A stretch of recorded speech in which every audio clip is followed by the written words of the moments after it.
Good morning, good afternoon, good evening, and good night to our guests from 46 countries around the world in at least 12 different time zones. It is my pleasure to welcome you to the Federal Reserve Bank of Kansas City's Economic Symposium titled Navigating the Decade Ahead, Implications for Monetary Policy. My name is Esther George, President of the Kansas City Fed, and I'm pleased to be joined by Federal Reserve Chairman Jay Powell, as well as many of my colleagues from the Federal Reserve, and by other central bankers, academics, public and private sector economists, and members of the news media for this annual gathering. As you well know, it has been our custom for nearly 4 decades to welcome you to beautiful Jackson Hole, Wyoming, part of the region served by the Kansas City Fed. And I look forward to returning to that setting next year. With this year's online format, instead of expressing my gratitude to those who travel from around the globe to attend the symposium while managing jet lag, I'll offer my appreciation to those attempting to manage local time zones, where the current time now ranges from 6 a.m. Thursday to 1 a.m. Friday. This year has been an extraordinary one for monetary policy and central banking.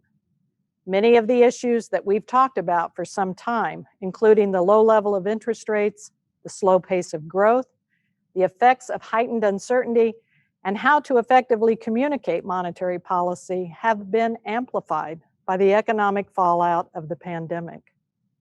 For more than a decade, it has seemed that central banking has lived in the shadow of the global financial crisis. It may be that the shadow of the pandemic extends even further, given the scale of the economic disruption and the truly extraordinary policy responses.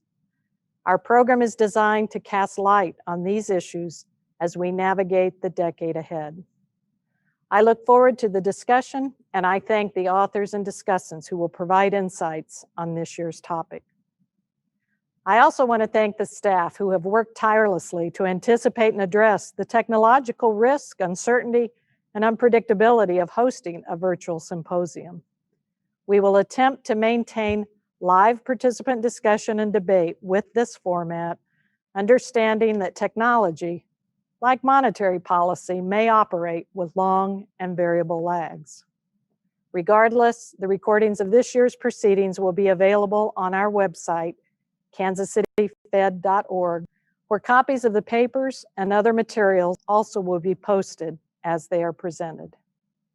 And now, with the familiar sound that has for decades signaled the prompt start of each Jackson Hole Symposium session,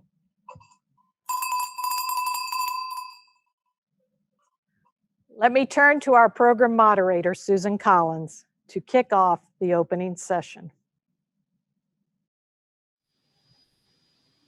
Thank you very much, President George. And to everybody who is watching us from around the world, it is truly a pleasure to be here for the 44th Annual Jackson Hole Symposium. And it is really also a pleasure that this, the first time, is broadcast and a public symposium, which is a tribute to making it more open and inclusive. This year's theme, as you know, is navigating the decade ahead. And while so many are focused on navigating the very challenging issues that we are grappling with in the moment, from the pandemic, racial injustice, to the economic crisis, it's important to remember that each of these unfolds in a broader context, and understanding the longer-term trends is also essential for addressing today's policies.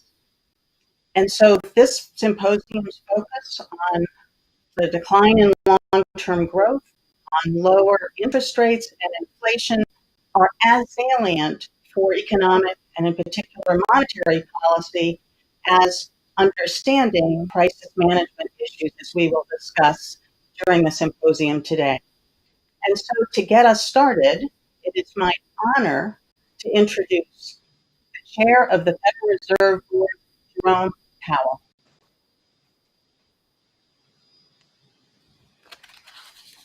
Thank you, Esther, for hosting us today, and thank you, Susan, for that kind introduction. Can we turn off the sound in here, please?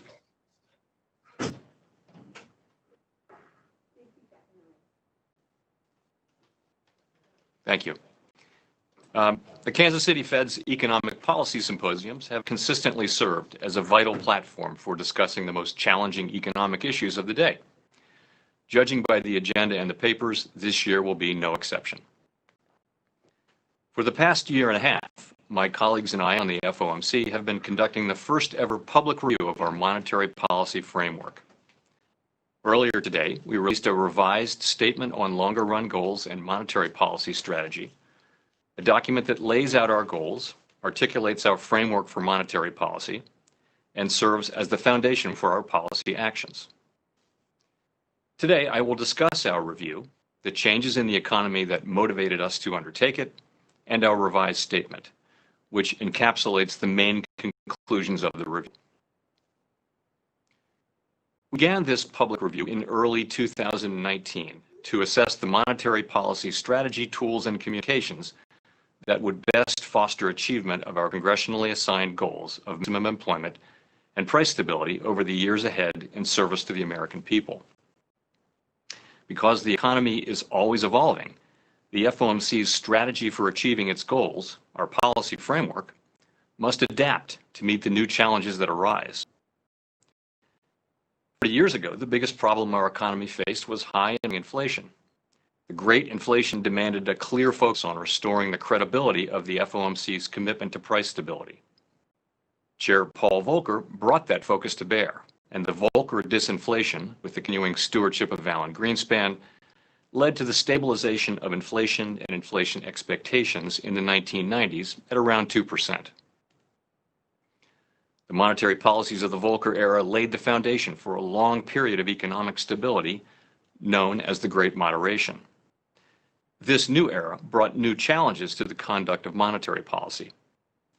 Before the Great Moderation, expansions typically ended in overheating and rising inflation. Since then, prior to the current pandemic-induced downturn, a series of historically long expansions had been more likely to end with episodes of financial instability, prompting essential efforts to substantially increase the strength and resilience of the financial system. By the early 2000s, many central banks around the world had adopted a monetary policy framework known as inflation targeting. Although the precise features of inflation targeting differed from country to country, the core framework always articulated an inflation goal, the primary objective of monetary policy. Inflation targeting was also associated with increased communication and transparency, designed to clarify the central bank's policy intentions. This emphasis on transparency reflected what was then a new appreciation, that policy is most effective when it is clearly understood by the public. Inflation targeting central banks generally do not focus solely on inflation. Those with flexible inflation targets take into account economic stabilization in addition to their inflation objective.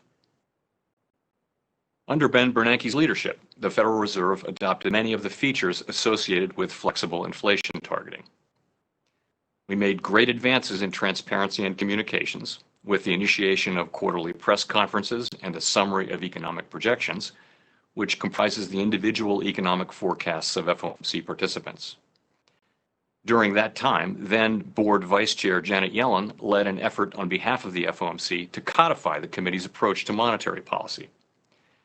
In January 2012, the committee issued its first statement on longer run goals and monetary policy strategy, which we often refer to as the consensus statement. A central part of this statement was the articulation of a longer run inflation goal of 2%. Because the structure of the labor market is strongly influenced by non-monetary factors that can change over time, the committee did not set a numerical objective for maximum employment. However, the statement affirmed the committee's commitment to fulfilling both its congressionally mandated goals. The 2012 statement was a significant milestone, reflecting lessons learned from fighting high inflation, as well as from experience around the world with flexible inflation targeting. The statement largely articulated the framework the committee had been following for some time. The completion of the original consensus statement in January 2012 occurred early on in the recovery from the global financial crisis, when notions of what the new normal might bring were quite uncertain. Since then, our understanding of the economy has evolved in ways that are central to monetary policy. Of course, the conduct of monetary policy has also evolved. A key purpose of our review has been to take stock of the lessons learned over this period and identify any further changes in our monetary policy framework that could enhance our ability to achieve our maximum employment and price stability goals in the years ahead. Our evolving understanding of 4 key economic developments motivated our review. First, assessments of the potential or longer run growth rate of the economy have declined. For example, since January 2012, the median estimate of potential growth from FOMC participants has fallen from 2.5% to 1.8%. Some slowing in growth relative to earlier decades was to be expected, reflecting slowing population growth and the aging of the population. More troubling has been the decline in productivity growth, which is the primary driver of improving living standards over time. Second, the general level of interest rates has fallen both here in the United States and around the world. Estimates of the neutral federal funds rate, which is the rate consistent with the economy operating at full strength and with stable inflation, fallen substantially, in large part reflecting a fall in the equilibrium real interest rate, or R-star. This rate is not affected by monetary policy, but is instead driven by fundamental factors in the economy, including demographics and productivity growth, the same factors that drive potential economic growth. The median estimate from FOMC participants of the neutral funds rate has fallen by nearly half since early 2012, from 4.25% to 2.5%. This decline in assessment of the neutral federal funds rate has profound implications for monetary policy. With interest rates generally running closer to their effective lower bound, even in good times, the Fed has less scope to support the economy during an economic downturn by simply cutting the federal funds rate. The result can be worse economic outcomes in terms of both employment and price stability, with the costs of such outcomes likely falling hardest on those least able to bear them. Third, and on a happier note, the record-long expansion that ended earlier this year led to the best labor market we had seen in some time. The unemployment rate hovered near 50-year lows for roughly 2 years, well below most estimates of its sustainable level. And the unemployment rate captures only part of the story. Having declined significantly in the 5 years following the crisis, the labor force participation rate flattened out and began rising, even though the aging of the population suggests it would keep falling. For individuals in their prime working years, the participation rate fully retraced its post-crisis decline, defying earlier assessments that the global financial crisis might cause permanent structural damage to the labor market. Moreover, as the long expansion continued, the gains began to be shared more widely across society. The Black and Hispanic unemployment rates reached record lows, and the differentials between these rates and the white unemployment rate narrowed to their lowest levels on record. As we heard repeatedly in our Fed Listens events, the robust job market was delivering life-changing gains for many individuals, families, and communities, particularly at the lower end of the income spectrum. In addition, many who had been left behind for too long were finding jobs, benefiting their families and communities, and increasing the productive capacity of our economy. Before the pandemic, there was every reason to expect that these gains would continue.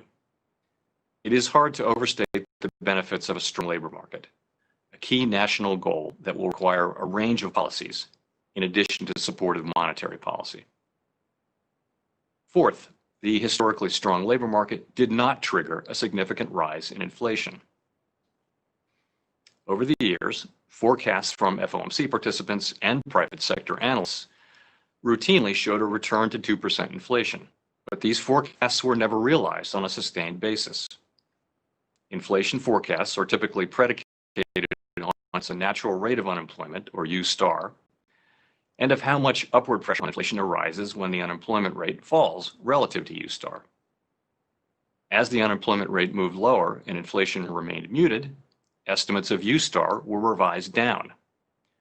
For example, the median estimate from FOMC participants declined from 5.5% in 2012 to 4.1% at present. The muted responsiveness of inflation to labor market tightness, which we refer to as the flattening of the Phillips curve, also contributed to low inflation outcomes. In addition, longer-term inflation expectations, which we have long seen as an important driver of actual inflation, and global disinflationary pressures may have been holding down inflation more than was generally anticipated.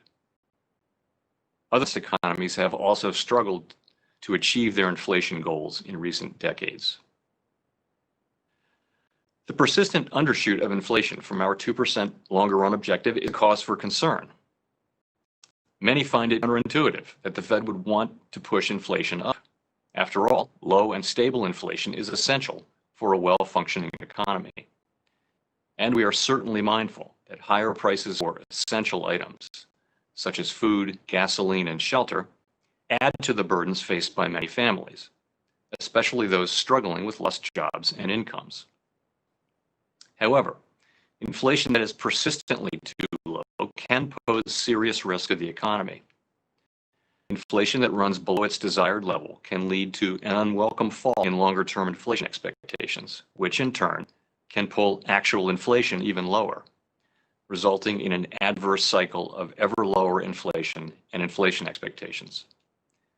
This dynamic is a problem because expected inflation feeds directly into the general level of interest rates. Well-anchored inflation expectations are critical for giving the Fed the latitude to support employment when necessary without destabilizing inflation. But if inflation expectations fall below our 2% objective, interest rates would decline in tandem. In turn, we would have less scope to cut interest rates to boost employment during an economic downturn, further diminishing our capacity to stabilize the economy through cutting interest rates. We have seen this adverse dynamic play out in other major economies around the world and have learned that once it sets in, it can be very difficult to overcome. We want to do what we can to prevent such a dynamic from happening here. We began our review with these changes to the economy in mind. The review had 3 pillars: a series of Fed Listens events held around the country, a flagship research conference, and a series of committee discussions supported by rigorous staff analysis. As is appropriate in our democratic society, we have sought extensive engagement with the public throughout the review. The Fed Listens events built on a long-standing practice around the Federal Reserve System of engaging with community groups. The 15 events involved a wide range of participants: workforce development groups, union members, small business owners, residents of low and moderate income communities, retirees, and others, to hear about how our policies affect people's daily lives and livelihoods. The stories we heard at Fed Listens became a potent vehicle for us to connect with the people and communities that our policies are intended to benefit.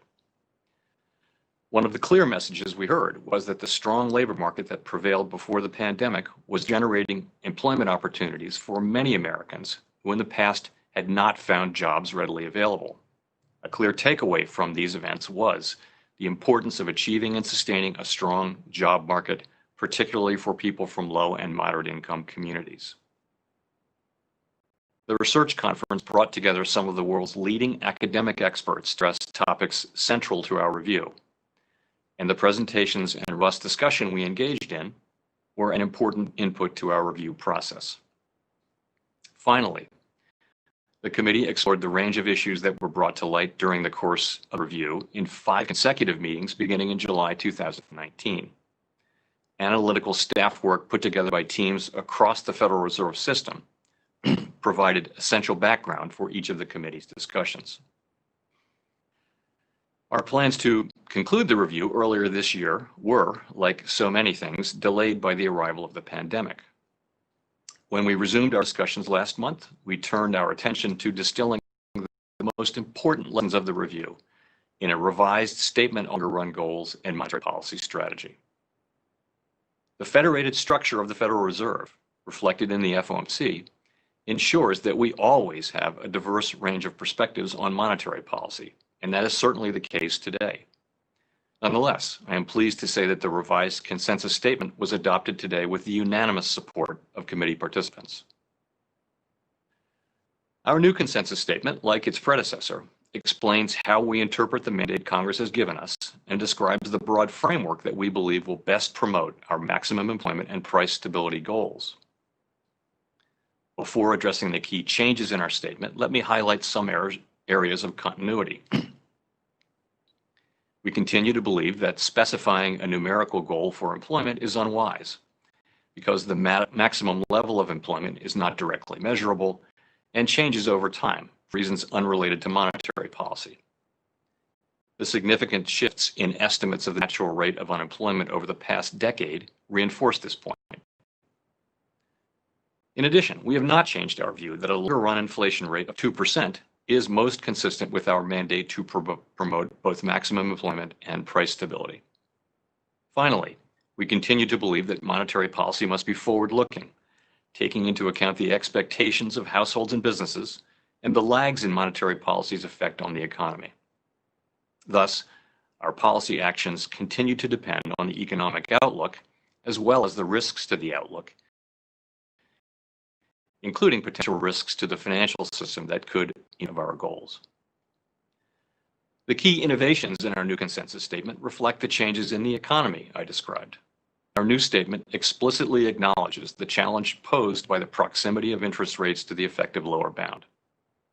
By reducing our scope to support the economy by cutting interest rates, the lower bound increases downward risks to employment and inflation.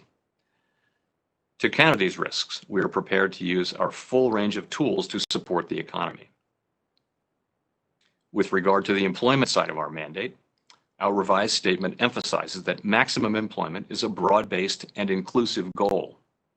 This change reflects our appreciation for the benefits of a strong labor market, particularly for many in low and moderate income communities. In addition, our revised statement says that our policy decision will be informed by our assessments of the shortfalls of employment from its maximum level, rather than by deviations from its maximum level, as in our previous statement. This change may appear subtle, but it reflects our view that a robust job market can be sustained without causing an outbreak of inflation.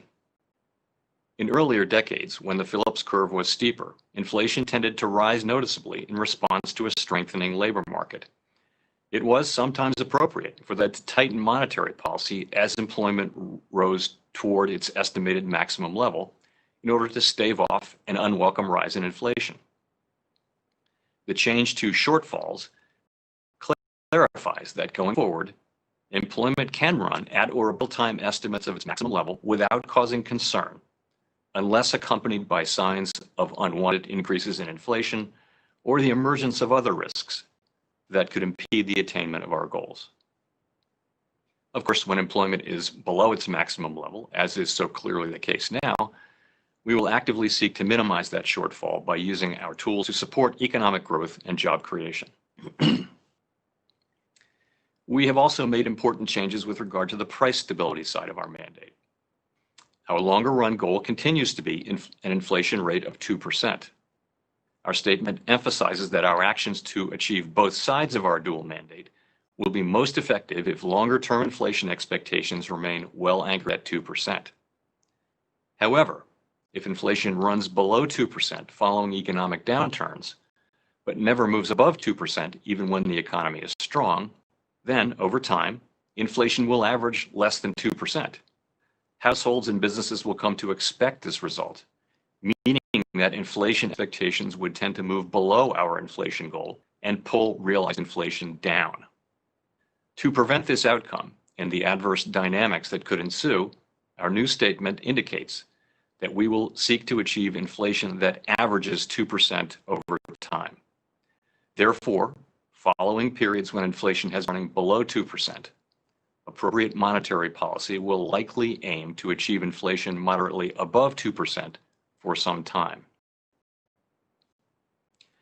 In seeking to achieve inflation that averages percent over time, we are not tying ourselves to a particular mathematical formula that defines the average.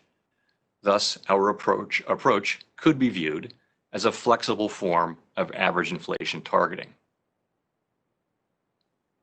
Our decisions about appropriate monetary policy will continue to reflect a broad array of considerations and will not be dictated by any formula. Of course, if excessive inflationary pressures were to build, or inflation expectations were to ratchet above levels consistent with our goal, we would not hesitate to act. The revisions to our statement add up to a robust updating of our monetary policy framework. To an extent, these revisions reflect the way we have been conducting policy in recent years. At the same time, however, there are some important new features. Overall, our new statement on longer-run goals and monetary policy strategy conveys our continued strong commitment to achieving our goals, given the difficult challenges presented by the proximity of interest rates to the effective lower bound. In conducting monetary policy, we will remain highly focused on fostering as strong a labor market as possible for the benefit of all Americans. And we will steadfastly seek to achieve a 2% inflation rate over time. Our review has provided a platform for productive discussion and engagement with the public we serve. The Fed Listens events helped us connect with our core constituency, the American people, and hear directly how their everyday lives are affected by policies. We believe that conducting a review at regular intervals is a good institutional practice, providing valuable feedback and enhancing transparency and accountability. And with the ever-changing economy, future reviews will allow us to take a step back, reflect on what we've learned, and adapt our practices as we strive to achieve our dual mandate goals. As our statement indicates, we plan to undertake a thorough public review of our monetary policy strategy, tools, and communication practices roughly every 5 years. Thank you very much. And thank you, Chair Powell, for your remarks and also for engaging in a follow-up conversation.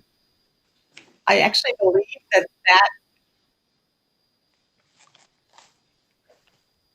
Sorry, I can hear you. I think I can hear you now, Susan. Okay, thank you very much, Chair Powell, both for your remarks about the new consensus statement and also for engaging in a follow-up conversation. I believe that this is actually the first time that after the chair's remarks at the Jackson Hole conference, there has been a follow-up question and answer session, and so another first. That I think that's actually very much in keeping with the public nature of the framework review that you just described for us, and so I wanted to commend for that as well. Why don't we just dig right in, and I'd like to talk more about some of the topics that you covered. And I think why don't we start with where you ended up, which is focused on the changes in the inflation strategy that you'll be following going forward. So as you explained to us, the inflation long-term target remained at 2%. However, going forward, you could shift to a flexible average inflation targeting strategy And while there's a lot of discussion in the academic literature and policy wonks are well aware of what an average inflation targeting strategy is like, I wonder if you'd say more about how you would communicate that to the public. To what extent is this going to seem like a real change?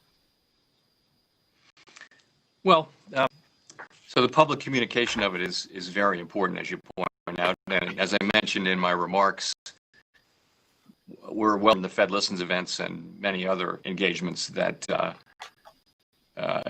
people don't generally think about inflation moving up as a good thing. There is that we're talking about inflation moving moderately, which is to say the overshoots will be moderate, which is to say not large, and they will for some time, which is to say not permanent or sustained for very long periods of time.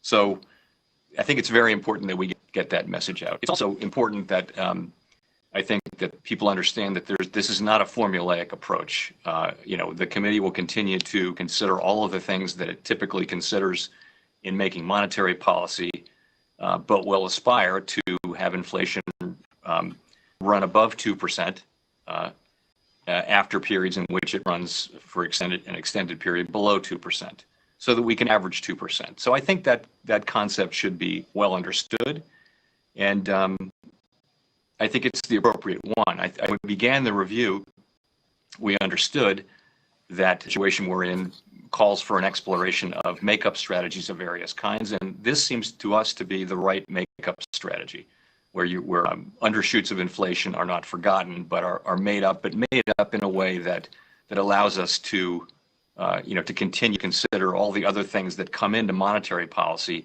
often unexpectedly, rather than trying to follow a particular formula. Thank you. So one way to think about that perhaps is the way that your colleague, Governor Clarida, has described it. It's more of an evolution perhaps than a revolution. So if I could just I think that's very fair. Go ahead. If I could just push that a little bit further, and we'll come back to the comments that you made about the framework, but with so much focus on the really challenging economic situation, the crisis that we're in at the moment, are there changes in monetary policy that people should expect to see as a result of some of these changes in the strategy that you have walked us through? So I guess I would just set the stage a little bit. We began the review we announced it publicly that we were beginning a review in early 2019. So and we had planned to announce our conclusions, and indeed we're ready to announce our conclusions in the April or June meeting this year. So most of the work that was done, and there was a lot of work done, took place during 2019. So the review is meant to establish a framework for monetary policy that will guide our decisions for the foreseeable future. It was meant to take into account the learning that we did in watching a full business cycle take place after the global financial crisis. We had seen a full business cycle or close to it, and now we have indeed seen a business cycle. So I think we thought it was time to update. So it wasn't designed to dictate any particular future decision about interest rates or other monetary policies. However, all of the things we do going forward will reflect the changes that we've made to the framework. So I would think of it that way. It doesn't dictate particular outcomes, though, at particular meetings or the timing of those outcomes, other than the goals that we're seeking to achieve. So you mentioned a bit, and I'd like to hear a bit more about this. The rationale and your thinking for launching this review to begin with. You've mentioned that it was launched, of course, 18 months ago, so well before the current context. And I wonder if you'd say more about both what your motivation was for this, but also whether, as you look back on what the process was and how it unfolded, if you would have done anything differently. Sure. So the review is really part of a broader program of enhanced transparency and accountability, really something the Fed's been working on for 30 plus years now. You know, today surveys show that public faith in large institutions around the world is under pressure. And so I think institutions like the Fed have to aggressively seek transparency and accountability to, you know, to preserve our democratic legitimacy. And there are a bunch of things that we're doing. The review was the center of that, though. I thought other central banks have done various forms of reviews, not all of them of their broad monetary policy, but some had, and I thought this would be something we could do to get great benefits and also be able to update our framework.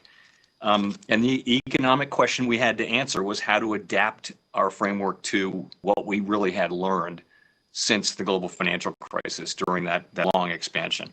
As I mentioned, we knew that we were going to be closer to the effective lower bound in all likelihood, and had to address that as I described in my remarks. We didn't know how it would come out. I'm very happy with where it came out. I will, if you'll forgive me or allow me, just say for a second that we were in the design process of this when Vice Chair Rich Clarida arrived in the fall of 2018, and there were only 3 governors, I think, at the time. he had the time and really took this on and led it. And we would not be sitting here today talking about this without his great leadership efforts in bringing this thing forward. I'd also mention the other members of the subcommittee on communications, which Rich Clare's, Governor Brainerd, Eric Rosengren, and pretty much every member of the FOMC, every participant can look at the document and see their own views and input reflected. So I think in terms of, I mentioned some of the things. I think there were great gains in the process of engaging with lawmakers and engaging with the general public on these issues and seeking input and accountability. I think that is a most welcome thing when you do that. And so I think even apart from the gains in the framework, that was something I was quite struck by. The Fed Listens events were just really striking. If you were in Chicago, I think that conference, there were 2 panels of people from low and moderate income communities who spoke about, you know, the economy in their lives, and it was just riveting. It was really, that was the highlight of that conference, which of course was chocked with, you know, global monetary policy experts. But to hear them talking about what a tight labor market means in their communities was something that none of us will forget. And I think we knew that intellectually, but I think hearing it a lot over the course of Fed Listens, and then seeing the sharing of the benefits of a labor market that's tight, in the sort of 8th and 9th years of the expansion, wages began to move up more for people at the lower end.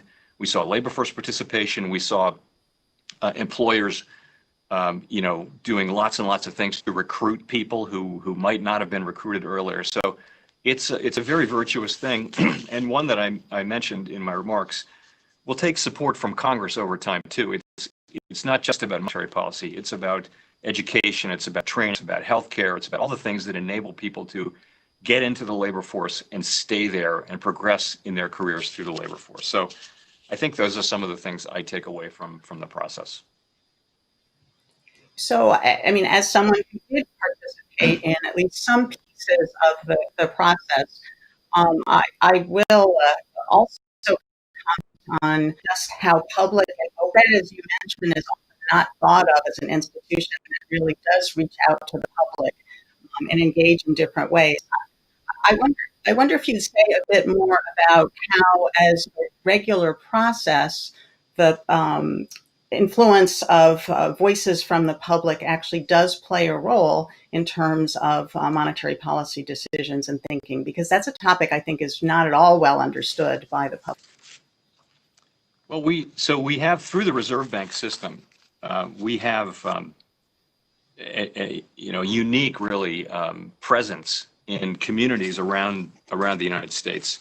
And we're present in not just in the business community, but in educational, medical, we, through our community affairs groups, we're present in neighborhoods, and we harvest that information, and it goes into a lot of what FOMC participants say. It goes into the research that we do, it goes into the data that we collect.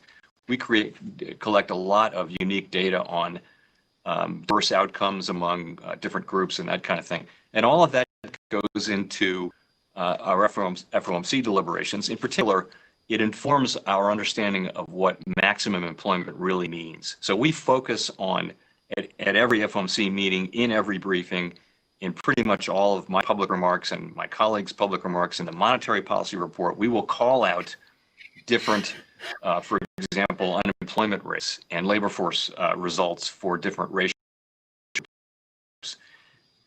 Not just because it's the right thing to do, it really does inform our thinking about maximum employment. And so this is something that we're very focused on. These disparities are a longstanding feature of the American economy, and they really do hold us back. As Raphael Bostic so pointed out so well recently, they weigh on the whole economy, and so all of that goes into our thinking, not in a mechanical way, but in our understanding of what maximum employment is. And that's why you saw when during 2019, when the unemployment rate fell to 3.5%, well below most estimates of the sustainable rate, the natural rate of unemployment, you didn't see us raising rates or expressing concern. You heard us celebrating that, and you actually saw us cutting rates during 2019. Not because of that, but nonetheless, we weren't hesitant to cut rates because of the very low level of unemployment. So just to follow up on that a bit, you have made some very strong and very clear statements about racial justice and the challenges of economic disparities, particularly related to racial inequalities. And of course, we know that many of those disparities are in such clear relief in the current context. And so I'd like to ask you to say a bit more, having explained to us that the employment mandate will be interpreted in a broader and more inclusive way. What else can the Fed do to address some of those really important disparities? So I would say, as I mentioned, these are long-running features of our economy, which figure into our understanding of the economy and into our decisions. And I would say also that while they're long-standing, the pandemic has really shown that the effects of the pandemic have fallen to a large extent, not exclusively, but to a large extent, on people working in the service economy, in public-facing jobs, and these relatively low-wage workers, and that's been heavily skewed toward minorities, women, low and moderate income community. So, what can the Fed do? So as I mentioned, we do already. If you look at the record, we're doing lots of research around these issues. We're talking about it publicly, and we are talking about these issues publicly, and we're incorporating into our thinking. I think the key thing, though, is that the single most important thing we can do here is to support a strong labor market. And as I mentioned earlier, that is something that we can do, but that is more of an all government, all society project that we could take on forcefully. It can't just be the way the Fed manages interest rates through the business cycle. Although, in other words, it's not to wait until the 8th and 9th year of the cycle to get those kinds of results. We can do better than that, but with other policies. I think we're doing those things that we can do. I think a lot of them we're doing, and we'll keep looking for new ways. It is important to point out, though, our interest rate policies and our other policies affect all Americans and are for the benefit of all Americans. They're just, in that sense, blunt tools, and there are better tools for dealing directly with distributional issues, and those are the tools that are held in our system of government by elected officials and the people who are appointed in the executive branch, who work for an elected official. So it is, as I said, it needs to be an all of government, all of society kind of thing. We'll keep doing what we can do, but I wouldn't we really need it to be broader than just the Fed, and I think we're sort of doing the things that we think we can do now, and we'll keep doing them. So it certainly does it have to be a broader effort. In that context, I wanted to just ask you a bit about some of the special programs, the facilities to try to get funds out into the community, in particular in places and for groups that are really struggling. As you know, the Fed has come under some criticism that some of those facilities are not reaching some of the groups that are the hardest hit. For example, minority businesses are often described. And I wonder if you'd say a bit more about whether there are additional things that the Fed could be doing, perhaps in partnership with others in that context. So we did a lot of, on the Main Street facility, we did a great deal of outreach to community development financial institutions and minority depository institutions and other organizations that represent those constituencies. And so we're doing everything we can to reach those constituencies. Remember, this is a very broad program designed to make loans. So these are loans that we can make. We can't make grants the way effectively the PPP program does. That's really fiscal policy. What we're doing is we're making loans, and the law requires us to have a reasonable expectation that the loans will be repaid. A bank has to keep a 5% piece of that loan. So we are working to reach smaller and medium-sized businesses through that. But I do think this is a unique exercise for us. We've never done anything like that, lending to businesses. I would say we've never done it, but we've never tried to reach out broadly like this, particularly to smaller institutions. We're really not the ideal, and we're doing it. We've put more effort and work into the Main Street facility than everything else we've done. It's a very challenging exercise. We're making progress there. I think we're getting more and more banks signed up, more and more loans getting made. CDFIs and smaller community banks are in fact active. But it's going to take more than that. It's going to take, more direct aid, I think, to smaller businesses. And I think that's an area where fiscal policy can really do things that it's very hard for us to do. And in fact, the P program has been doing. So I would look to policy for help there. Yeah, and so clearly it has to be a partnership to have the kind of broad impact that we would hope to see. I do want to talk a bit about the current crisis compared to other crises that the Fed has grappled with, and in particular, one of the questions that I get asked is, to what extent, from the perspective of monetary policy, is grappling with the major recession that's caused by a pandemic any different from grappling with one that is caused by a financial crisis, as we saw back in 2008, 2009? Be very interested in your thoughts about that difference. Yeah, so it's a very, very different situation. The two episodes, and I think so far the two beginnings of recovery and that recovery are quite different. This crisis did not originate in the financial system or from an asset bubble or from an imbalance or anything like that. And all of those were features of the housing bubble, housing crisis, and the financial crisis. That was the heart of the global financial crisis, and it was global in that sense.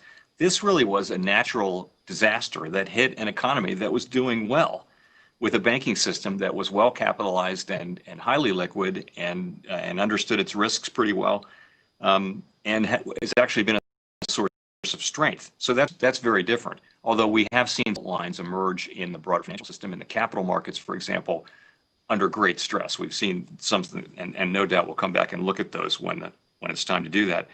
I mean, what happened here was essentially people around the world, sometimes required by their government, sometimes on their own, withdrew from certain kinds of economic activity to protect themselves from the pandemic all around the world. There's no precedent for that. There's no playbook for that. So our response was actually quite different from what it was in the financial crisis. So we immediately cut rates to zero. We raised our asset purchases essentially without limit to support market function. We weren't trying to stimulate the economy in the sense that the economy was partially shut down. The idea was not to stimulate people to go out to spend. It was to provide a little bit of comfort, to assure that credit was flowing to households and businesses, and then when the expansion came, to support that recovery and expansion with monetary policy. So very, very different. Also, this business of lending to non-financial corporates and also to state and local governments, unique. And that was because the intermediation process simply stopped. The financial system, there was such a flight to safety when the pandemic really hit that credit intermediation between savers and borrowers just essentially stopped. And we had to step in as a backstop for the municipal market, for the corporate markets, and have been doing so for smaller businesses. And we did so around the world for dollar funding markets. Now that was similar to during the financial crisis. So it's very different. But I would say this though, so we had the deepest quarter loss in GDP that we've ever had. But remember, the economy was strong back in February. So there's a lot of strength in the economy.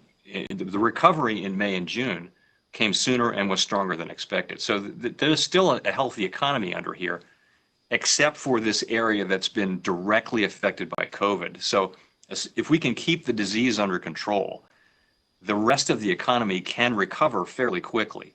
The problem this time is that there's a particular part of the economy which involves getting people together and feeding them, flying them around the country, having them sleep in hotels, entertaining them. That part of the economy will find it very difficult to recover. That's a lot of workers. That's millions of people whose jobs they're really going to struggle to find work. And we need to stay with those people. We need to support them and help them get back into their working lives, stay in their homes. Congress has done a lot on that. We've done a lot, and we'll keep doing what we can. But I do think it's that's going to be the issue. I think we will get through this period, maybe with some starts and stops, with reasonable growth. But ultimately, we're looking at a long tail of probably a couple of years at least of people of relatively high employment, as people who worked in those industries will struggle to find work. And again, we need to support them. Yeah, so kind of very different trajectory as you've described. Very. So in that context, do you see any role for the Fed in terms of those financial institutions that really do community development? We're very highly engaged with the CDFIs, the community development financial institutions, and those of them that are banks, are taking part in our programs now. They took part in the PPP liquidity facility, so we strongly support them, engage with them, and the same is true of MDIs. I think that isn't where the liquidity shortage is. That isn't where the big problems in the economy are really in the service sector and the manufacturing sector. It's in the real economy this time. The last crisis was really around the financial system and big credit losses. Here we've got highly capitalized institutions, and we have credit problems in the real economy, and we have we have a different situation this time. Thank you. So we are almost out of time, unfortunately, and I thought what I would do for just our last minute or two was to cycle back to the review, this very public review of the monetary policy framework, and ask if you had any kind of additional thoughts, or perhaps the next steps that you expect the Fed to take in terms of moving forward with the changes that you've described for us. Well, first of all, I'm very pleased with how this worked out. Again, I think it's productive both from the standpoint of just public engagement, and that's always a good thing for an institution like the Fed, particularly the Fed, which has this precious degree of independence. And I think that puts a burden on us to seek accountability, not just go through the motions, but really actively engage and explain ourselves as clearly as possible to the public and the public's elected representatives. So I think the review has helped on that. I think in that sense, it's been a success. I think really the changes to our framework, time is going to tell. And what we do going forward is really going to decide the effectiveness of the changes we've made. I think it's a very promising set of changes to deal with what is a reality of a quite difficult macroeconomic context of low interest rates, low inflation, relatively low productivity, slow growth, and those kinds of things. And a flat Phillips curve, you have to put all that together and see that we've really got to work to find every scrap of leverage in helping stabilize the economy, which is our role. So time will tell, and our actions ultimately tell. But I'm very pleased with you and so grateful to be part of such a great organization where we've really used every part of the organization to advance this project, and I'm really proud to be part of this. Thank you very much, Chair Powell. It was really a pleasure both to speak with you this morning here, but also I'd like to congratulate you and the Federal Reserve team for a thoughtful and publicly engaged review of the monetary policy strategy. So thank you very much. Thank you very much, Susan. Good to see you. Good to see you as well. And now we'll shift to the second session in today's agenda, which will focus on the trend decline in growth.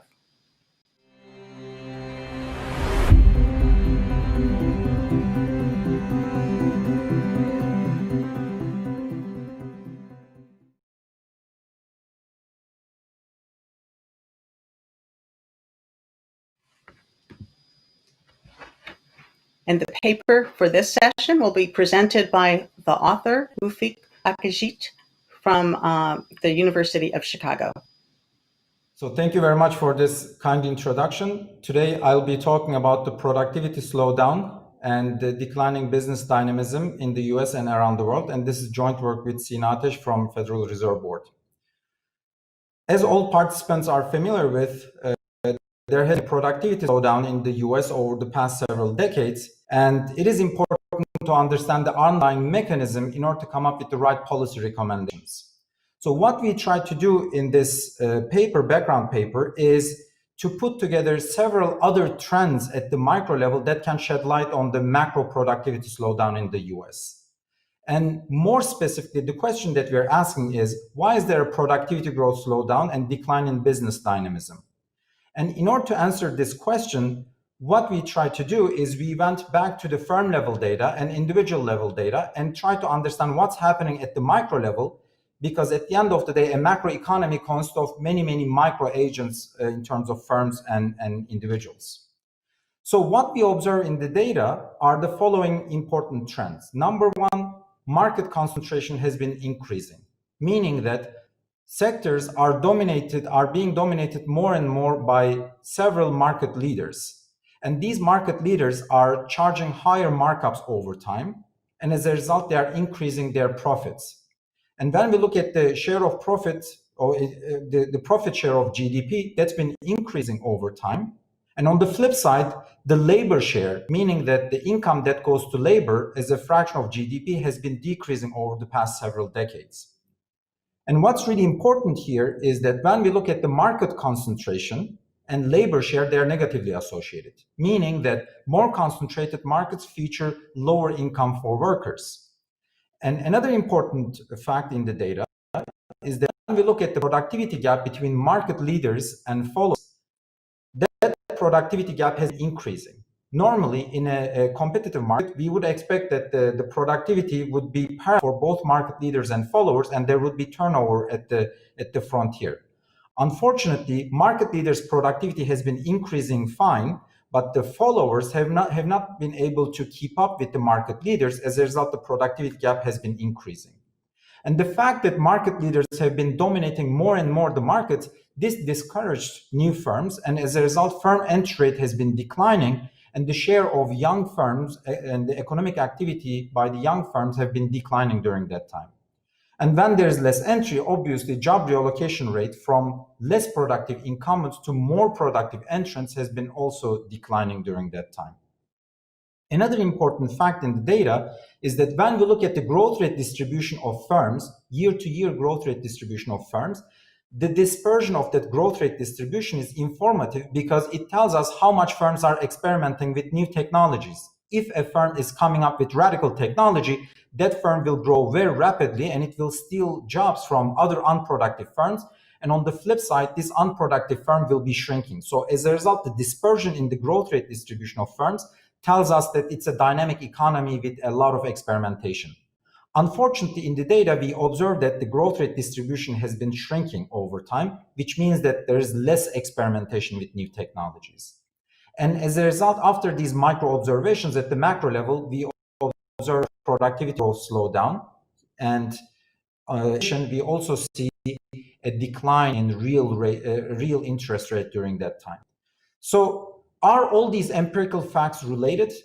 To answer this question, we built a general equilibrium theory that represents the US economy, and we try to ask if all these facts can be rationalized simultaneously in a macroeconomic framework. And the advantage of this is that once you have this macroeconomic framework, you can do a potential horse race between alternative scenarios. And you can ask what might have led to all these observed trends in the data.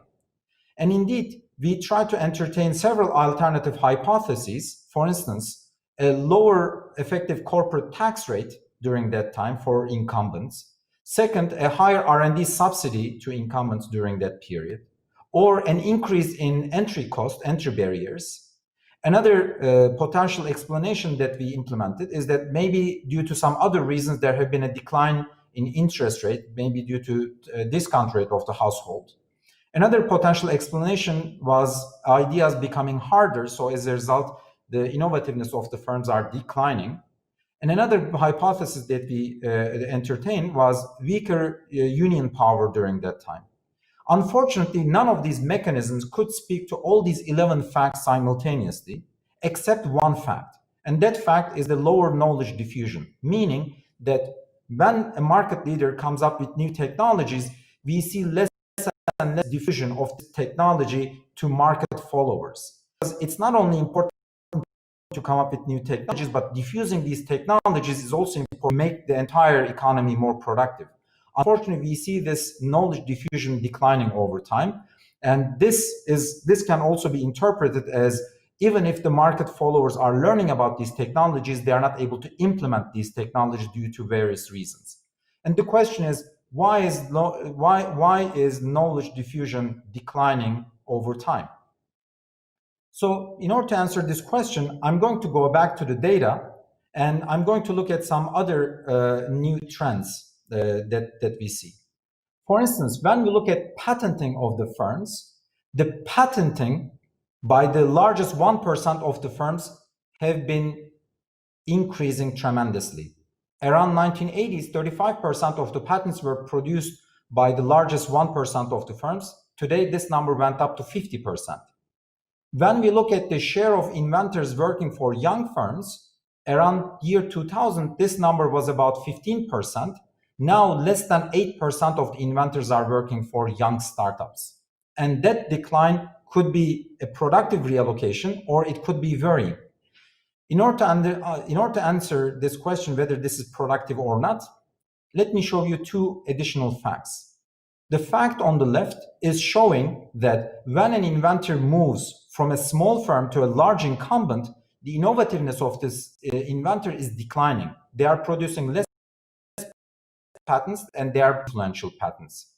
However, when with compensation of this inventor, meaning the salary of this inventor, the salary is increasing after the move from small firm to large incumbent. This means that the private compensation of the inventor is going up, but socially, this inventor is producing less important patents for the society. So as a result, this move from a small firm to large firm, or this reallocation, is something that we should keep an eye on in terms of the well-being of the society. So let me summarize these additional facts that are hinting at why there might be lower knowledge diffusion from incumbents, from market leaders to followers. First, more and more patents are produced by the top 1%, and more patents are being reassigned or sold to top 1% of the firms. And most of the time, these patents are used as sleeping patents and they are not being used. They are not being implemented. They are just being bought for strategic reasons by the market leaders. Another important fact is that market concentration and the share of litigated patents are positively associated with market concentration. So as a result, we need to keep an eye on this increase in concentration of patenting. On the inventor side, we see that lower share of inventors are working for young startups. And we also see that when an inventor is moving from small firm to a large firm, the salary of the inventor is going up, but they are becoming less productive in large firms. Startups that are founded by new inventors are generating more employment on average. But unfortunately, we see that startups that are being founded by inventors are also declining over time. And as a result, there's a lower entrepreneurship by inventors since 2000. And in addition, M&A activities have been increasing, but M&A activities are negatively associated with business dynamism at the sector level. And finally, the lobbying activities by the largest incumbents have been increasing dramatically during that time, which is also something that I think we should keep an eye on in terms of understanding why market leaders are dominating the market and why is there lower knowledge diffusion from leaders to followers. So, of course, these stories that I mentioned up until now was related to the US, but we also see a similar trend in some other countries. For instance, for Italy, we did an interesting exercise, and we saw that indeed, when firms are gaining some additional market, and as they are becoming the dominant market leader, their innovativeness is decreasing, but they are getting more connected to the political system by hiring more politicians. So hiring local politicians is allowed because being a local politician is a part-time job, so they can work for a company. So what we see in the data is that market leaders are the ones that are hiring most of the politicians, local politicians. And in addition, they are producing less patents relative to their size. So this is also telling us that there is some strategic behavior by market leaders as they are becoming the market leader. We also did some analyses for the developing economies in order to understand why business dynamism might be going down in developing economies. And of course, there is not a one-size-fits-all recommendation for all countries, especially in developing economies, the concerns are different. In the case of Turkey, for instance, firms are smaller and they are more sensitive to the availability of credit. And in the case of Turkey, we see that there's a decline in business dynamism in Turkey since 2013, but this is mostly due to the fact that there is relatively less available credit for market followers. Market leaders access to foreign markets, but market followers are not able to access foreign markets. So as a result, the lack of credit is slowing down competition, and as a result, rivals are not able to keep up with market leaders, and the business dynamism is declining. So in order to, so let me just conclude at this point. So what we try to do in this background study is try to understand the underlying reasons for the productivity slowdown in the US and various other countries. In the case of US, we found that knowledge diffusion or the implementation of new technologies by market followers have been declining over time. And the data shows that there's a massive concentration of ideas and inventors in mature firms, and these ideas and inventors are potentially being used for strategic reasons. And in order to prevent followers from using those ideas or producing new ideas, as a result, competition is declining and productivity growth is slowing down. So what are the policy implications of these findings? Clearly, we need to intensify the competition at the frontier. Market leaders should be challenged. So one thing we can do is we should reconsider the policies that are favoring market leaders. For instance, the R&D tax credit is something that is being utilized mostly by market leaders because you need to have an army of lawyers in order to utilize these policies. And the followers are not utilizing these type of policies, and this might be preventing effective competition at the frontier. Second, enforcement of antitrust policies is crucial. This is going to ensure that the competition at the top is not being affected by the massive concentration and strategic use of patents by market leaders. Another important policy recommendation we think is that the advertisement or making the secondary market for technologies more effectively utilized will let the knowledge diffuse more and technologies diffuse more in the society. And then finally, when the local competition is declining in the US, relying on foreign competition is an important way to proceed. So these days, we are talking also about whether the borders should be closed to foreign competition and foreign products. Indeed, foreign competition are keeping the US market leaders on their toes, and removing foreign competition would also be a detrimental move that will reduce the business dynamism and competition in the United States. Thank you very much. Thank you very much, Ufuk. The discussant for this session will be Brown University professor Gauti Eggertson. But before I turn the virtual podium over to him, I would like to just briefly outline the process that we'll use for the general discussion. So about halfway into the discussion remarks, you'll see, those of you who are participating in the conference will see a phone number. If you would like to make a question, to ask a question, please call that phone number, and we will queue up as many of those as possible. And I'll ask you to help me to get in as many as possible by keeping your questions very succinct. And with that, let me turn things over to Professor Eggertson. Well, thank you for that introduction, and thank you for inviting me here. So the title of this session is Why Has the Trend Rate of Growth Declined? And I guess the answer being offered to us by the author here is right in the title of their paper, Slowing Business Dynamics. So if I just try to summarize the main message I take, or I think you should take out of this paper and related work, is that over the last 40 years or so, we have seen a marked increase in firm concentration and monopoly power. In other words, more and more of the sales in any given industry is being done by fewer and fewer firms. And this is a development widely documented, not just in this paper, but in closely related work.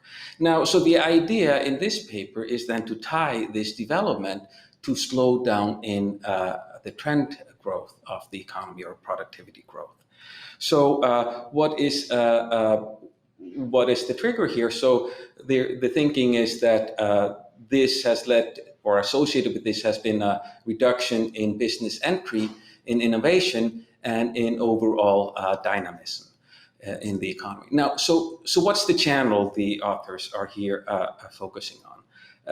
So the main driving force here is in what the authors call knowledge diffusion. Okay, so there has been a decline, according to the authors, in knowledge diffusion. So what is a decline in knowledge diffusion? So let me frame it in the terms the author do, although I'm not going to try to write out their model here in the 10 minutes I have been given. So here you see in the red dot, this is a leader in a given industry. Okay, in the blue dot would be the follower in that industry. Now, in the model that the authors construct, there is a probability, a delta in each and every period, that the follower catches up to the leader and manages to produce with the same cost structure, right? And the idea, and how does the follower catch up? Well, by accumulating the knowledge and know-how in how to produce at the same level as the leader in that industry. So the idea here is that this diffusion of knowledge has declined over time. Okay, a reduction in this delta. Okay, and now this reduction in delta, the author show, leads to an increase in concentration and in markups in the prices the firm charge relative to their marginal cost, which in turn trigger a reduction in experimentation by the leader, and a reduction in the entry of newcomers, that is, of firms entering the industry. In other words, the leader has taken off far enough so that there's little hope for those behind to catch up. Now, so what is the evidence the author provide for a reduction in knowledge diffusion? The evidence they mostly focus on is patent production, or the nature of patents. And they show rather striking evidence that if you take the top 1% firms, the top 1%, and now it's not income, it's the firms, they're accumulating more and more. And then they show a correlation between the accumulation of patents. This trigger is in turn correlated to more litigation, and this in turn is correlated to higher markups. So this is one interesting feature. Another interesting feature of the data they document is there's a decline in the share of patents issued by new firms. Finally, they dig into the nature of patents, and the nature of this pattern seems to be changing a little bit over time. In particular, the patents seem to be less sort of broad-based, big idea, and more minute, which they then approximate with long duration of these patents. So the patents is concerned with little incremental things, and citing, and one measure of that is that they cite themselves a lot in the patent. And so the argument is that these patents seem to more be to try to prevent competitors to catching up rather than developing new ideas. And finally, there's an interesting data there that suggests that are more and more hiring up the talent, hiring up the inventors. Not only that, not only are they hiring up the inventors, when the inventor shows up, even if he's actually getting higher wages, they seem to stop inventing. In other words, their productivity declines. So the overall picture that seemed to emerge here is one of sort of big, lazy, fat firms charging high markups and not doing a whole lot with it in terms of innovation. And this is then suppressing growth and overall dynamism in the economy. So it's a rather, it's an outlook not, let's say, favorable to the big firms and the economy. Now, so if I just sort of move back to the big picture, which I hope to leave you with, is that, which I think is relatively robust, because it is corroborated by a big number of studies, and this full paper is sort of digging in on, is there does seem to be a rise in the market power in the US, and that's consistent with a large complementary literature. And it turns out that this, coupled with a reduction in real interest rate that we're going to hear more about today, you really needed to help rationalize a large number of phenomena we see in the macroeconomy. Which otherwise would seem puzzling. For example, it's very difficult to rationalize why investment has not increased at the same time as the interest rates are at historic lows. Similarly, it's hard to understand why wealth to output measured in the value of the stock market and all marketable wealth has increased a lot, while the capital stocks seem to be stagnant, without resorting to there is an increase in market power. And this is just suggesting that, or reminds us that just that because the stock market goes up, that does not necessarily need to be good for overall growth, because it could be reflecting just an increase in rents, in markups that are not necessarily contributing to overall welfare. So I think this paper is speaking to this general question. But remember, now what was the original question? Why has trend rate of growth declined? In a way, and I don't want to diminish what the paper is doing, in some respect it's just pushing back that question to why has the transmission of knowledge slowed? Okay? And one aspect here is that I don't think the paper is pushing too far yet, although it's pointing us perhaps in where we should be looking to for the answer of that question is why has the transmission of knowledge slowed? Now, one hint the authors give us in this paper is perhaps there's a reduction in antitrust enforcement. And here I'm a little bit skeptical, and one of the reasons I'm a little bit skeptical is that while it's true that antitrust enforcement has declined since the 1970s, the markup seems to have followed a U shape. So you would need then the argument that, they were gradually increasing antitrust movement until it peaked in the 80s and then declined. And I think it's more difficult to formulate that argument. Also, I'd be curious if you could make that sort of U-shape argument for the patterns in the data, because the authors are only discussing 1980 to current date. So the question is, before that, can you explain those? And there I'm a little bit more skeptical, although I think that is to be seen. Now, but what could be the candidate? Remember, we're looking for something U-shaped or, inverse U, a hump. Is there something like that in the data? And here I just have a couple of suspicions of suspects. So one of the things that has been very fruitful in trying to understand the fall in the real interest rates is demographics. So one question is, can we try to link demographics to also the fall in dynamism and the rise in markups? And I suspect the answer there might be yes. So let me first just remind you of, so we were looking for a more unifying explanation that explained the fall in interest rate and simultaneously perhaps the rise in markups. So one of the things that we've seen now in the recent years is that the population is moving below replacement rate. In other words, in future year, we should start expecting the world population to start shrinking, okay? And demographers have told us that time at which that's going to happen is already happening in the industrialized world, but that time at which that may happen in the world is actually closer than we think. So this is a figure from Chad Jones just showing the fertility rates and how they're declining across the world. And as you can see in the title of his paper, he is suggesting that perhaps this may mean the end of economic growth. But this is not a hump shape. If you want a hump shape, though, take a look at the evolution of the labor force in the blue line in the US over this time period, and in particular, the civilian labor force, which includes the increase in participation of women. And you see that it peaks in 1980 and then it goes down. So maybe there's a hint there that demographics may be playing a role. The mechanism could be that, when you have more and more older people, they're less willing to adopt new products. That could be reduce the incentive to innovate. And similarly, there can be a supply effect to the extent that the age composition of the workforce has an effect on innovation. That could similarly play a role. And I think there's a literature now emerging that explores these questions. But I'm out of time, so let me just conclude. There is increasing evidence of higher concentration and falling dynamism in US industries. Now, while that's good for the stock market, this may reduce growth and innovation, and the paper here provides an interesting mechanism for that. And the ultimate question, though, is what is the potential source for this development? Is it antitrust, or might it even be demographics? That's an open question I don't think we have an answer to yet. Thank you.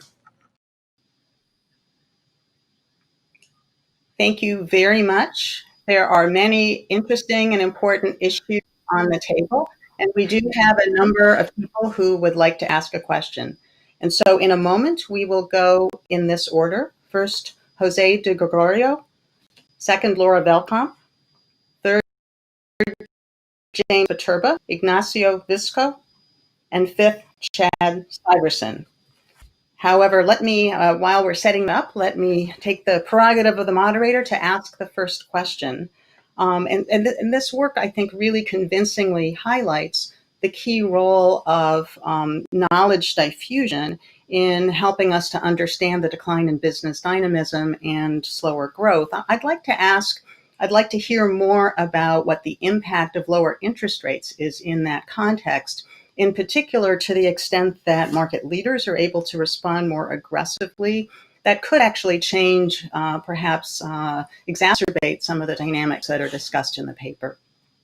So now let us go first to Jose de Gregorio to ask his question. Jose, can you hear me? Jose de Gregorio?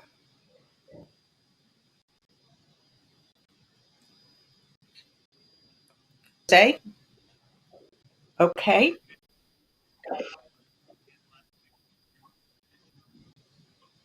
Okay, so perhaps I'll come. Jose, me? Please. Yes, we can hear you. Please ask your question.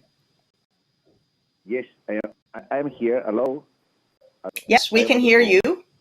Yes, please ask your question. Can you hear me? Jose? Yes, Jose. Hello? Jose, please ask your question. Okay, then next to Laura Velkamp to ask a question. Laura, can you hear me? Hey, so markups and profits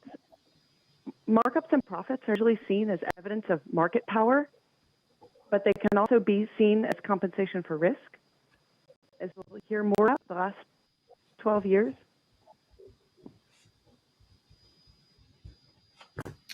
Thank you very much. Yes, I can hear you. Can you hear me? Yes, we can hear you, please.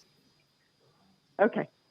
Markets and profits are usually seen as evidence of market power, but they can also be compensation for risk. As we'll hear more about, the last 12 years have been an environment with very high perceived risk. And so starting a business or a new product line, I'll want compensation for this risk in profits. And that risk might deter productive new investments and decrease measured productivity.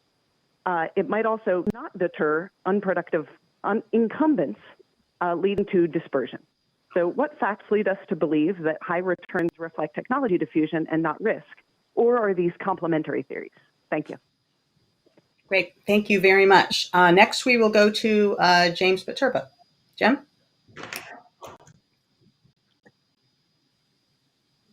Jim, can you hear me? Yes, I can.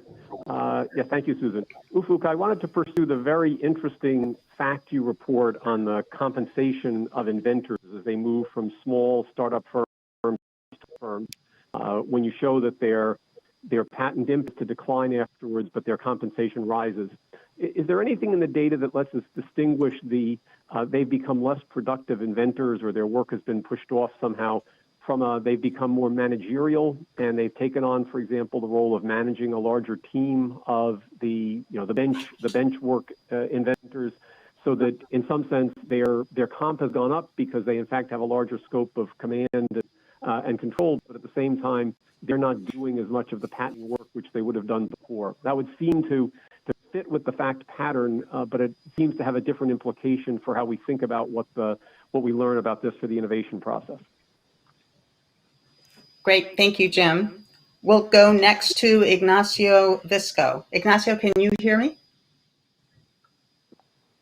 Yes, thank you very much. Yes. Thank you, Ufuk. It was very interesting remarks paper.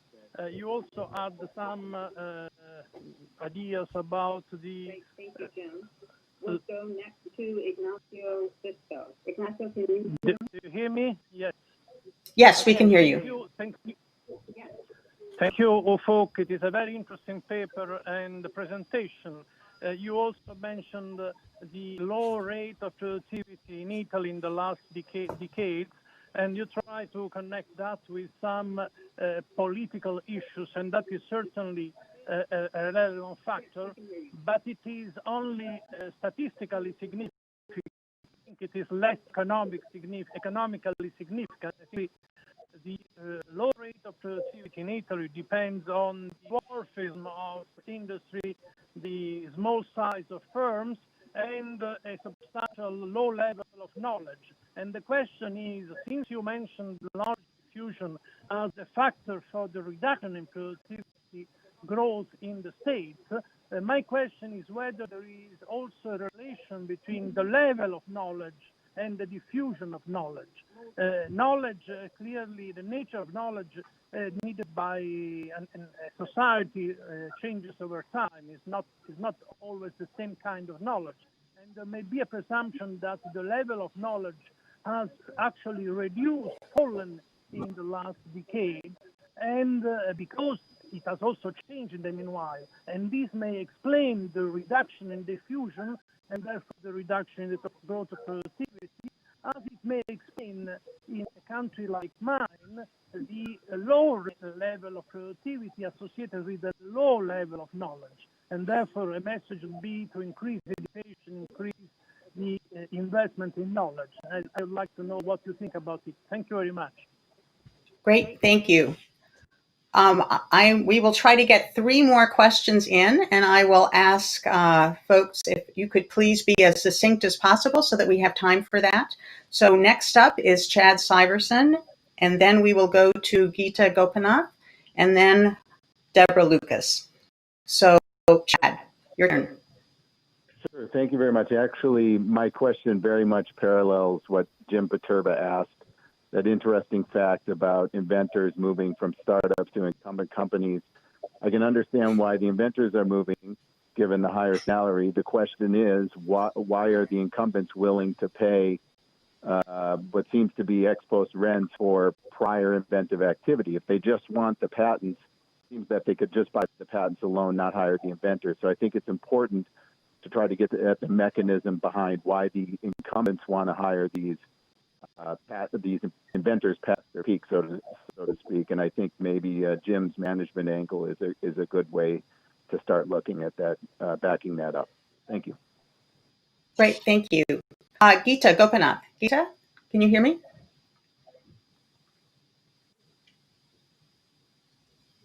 Hi, Geeta? Susan. Yes, we can hear you. Please yes. ask your question. So thank you. Thanks, Ufuk. That was an excellent paper and presentation. I have a short question, which is, how do you see this pandemic affecting the trends going forward in terms of competition, business dynamism? As we're seeing a big shakeup in terms of an increase in bankruptcies. We're going to see likely larger concentration. What does your work tell us about concerns on anti-competitive behavior going forward? Thank you. Great, thank you. And finally, Deborah Lucas. Deborah, your turn. Yes, thank you. Great paper and great discussion. I wanted to ask a little bit more about the international context, not just country by country, which was interesting, but the interactions across countries. We know there's a lot of diffusion of information across borders and also competition across borders. I wondered if you could say a little bit more about whether the slowdown in knowledge transfer is affected by how international a particular industry is, and also whether the effect of international competition on markups and how that plays out. Great. Wonderful. Great set of questions. So we have about 5 minutes left in the session, and I would like to go back to our presenters to give them a chance. Certainly not to respond to everything on the table. I think that would be challenging, but I'm sure that they have many thoughts and comments to share with us. So let me go first back to the author. Ufuk, the floor is yours. So first of all, thank you very much for an excellent discussion, Gaudi. This was great. And thank you very much for the excellent questions afterwards. So I think demographics is a very interesting channel. Indeed, there have been many trends in data. You know, as I highlighted during my talk, demographics is one trend, but there are many other trends like markups, profits, labor share, etc. So our point in this paper is that when we want to understand a single macro trend, I think to go bottom up. And we need to understand at the micro level what are the trends, and then we need to try to piece things together so that we can come up with a coherent story. I'm sure all these different mechanisms have some bite, but if we want to understand everything simultaneously, I think we need to rely on the over-identification and try to see if a single mechanism can speak to all these 11 trends that you observe in the data. And when it comes to the demographics, I think, you know, for instance, in the case of Turkey, clearly, you know, the population is much younger, and so it cannot speak to the Turkish case. Or if, for instance, demographics is about new firm creation, population demographics is shrinking because, you know, the people who are entering the labor force at the age of 15 is declining over time, and the labor force is declining. The growth rate in the labor force is declining. But we know that entrepreneurship and new firm creation happens typically around age 40 to 45. So as a result, if today we have less 15-year-olds, these people will try to create new firms not immediately, probably. So we should be able to seek the major kick much later. So that's why I think it's really important to try to look at all these trends in the data simultaneously and try to speak to as many of these trends as possible. Again, all of these channels are interesting and probably important in their own right, but when it comes to explaining, for instance, the labor share, decline in labor share, or the correlation between the rise in market concentration and decline in labor share at the sectoral level, demographics will be relative to explain these facts. So that's why the powerful approach here is try to piece everything together. So this also relates to Laura's excellent question. Of course, risk is also requires additional compensation, but our goal here is to talk to 11 facts simultaneously, and it looks like, economically it also makes sense. Initially, I want to capture the market, but once I capture the market, all I need to do is on my turf and kill the competition as much as possible. Because if I can kill competition, I will still keep making money. So I don't need to come up with new technologies anymore as much as I used to. So as a result, simple arrows replacement is already telling us that the leaders will do everything to protect their turf. So that's why it should not be a surprise in the case of Italy, for instance, as firms are becoming the dominant market leader, they start hiring more and more and more politicians, or they are starting to invest more and more in lobbying activities, for instance. So Jim's question, and also this relates to Chad's question, these were also fantastic questions. So it could be that once these inventors are moving to big companies, they might be getting managerial positions. It is possible. But what we also see is that it's not only the quantity of the patents that are going down. Conditional on producing certain number of patents, the quality of these patents are also declining. So that's why it tells us that these inventors, once they move, they are getting involved in less productivities and less influential. They are coming up with less influential innovations. So that's why I think this is important to keep an eye on.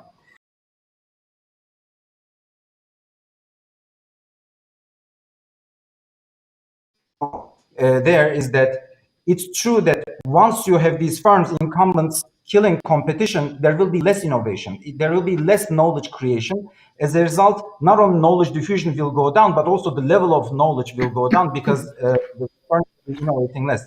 And this took place in Italy since year 2000. So this has been a long time with low innovation. And as a result, of course, the level of knowledge is also declining over time.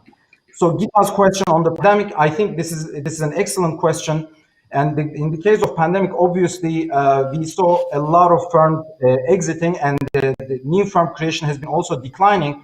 And we were already worried before the pandemic that the markets were getting more and more concentrated. I think the pandemic will make things worse. So that's why I think that the policymakers should keep an eye on the firms that will be challenging the market leaders, and the resources should be allocated more and more towards small to mid-sized firms, which are more in need of resources in order to survive.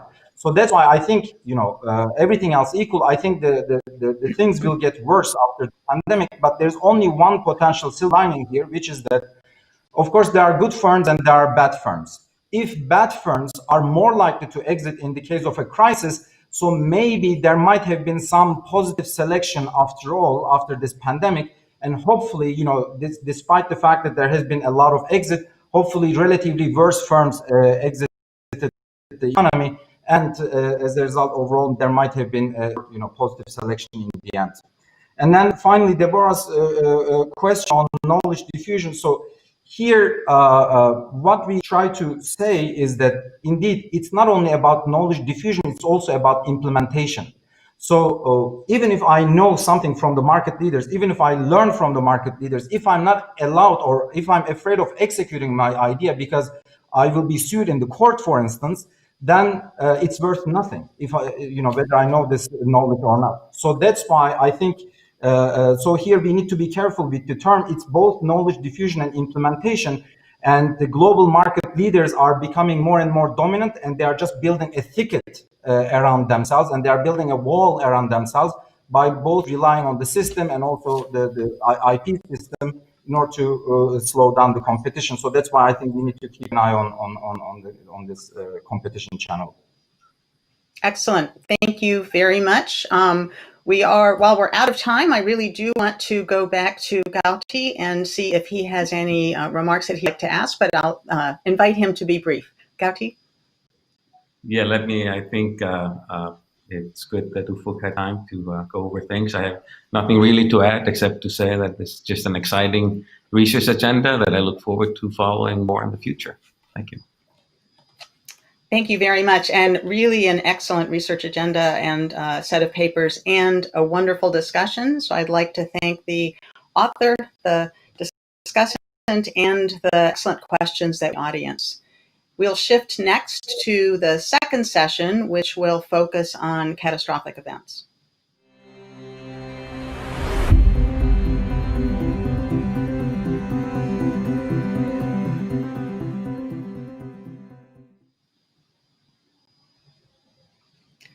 To present this paper, I would like to introduce Professor Laura Veldkamp. Laura? Thank you for the introduction. My task was to talk about interest rates and rare disastrous events. So as I was given this task in January and sitting around and thinking about what rare disastrous events might we consider, along came COVID-19.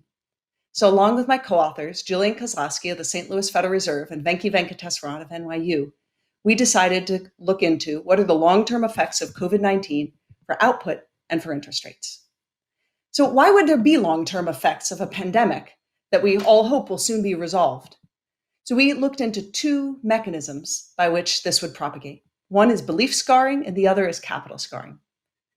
Belief scarring refers to the idea that we learn about what outcomes are possible. So imagine that you're rolling a die and you roll over and over, taking gambles on the outcome of the roll. And you see 1 through 6, 1 through 6, and 1 through 6 come up again in random order until one time you roll and up comes a 0. There are no dots on that side of the roll.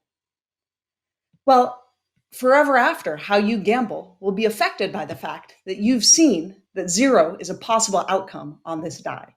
And how you gamble not just the next time and the roll after that, but forever after, your gambling and your risk-taking will be affected by that knowledge. That's belief scarring. Capital scarring refers to the idea that capital may be maladapted to a new reality. So we're changing the way we're doing things right now in this COVID pandemic. We're changing the way we're holding this meeting. We're changing the way that we order food.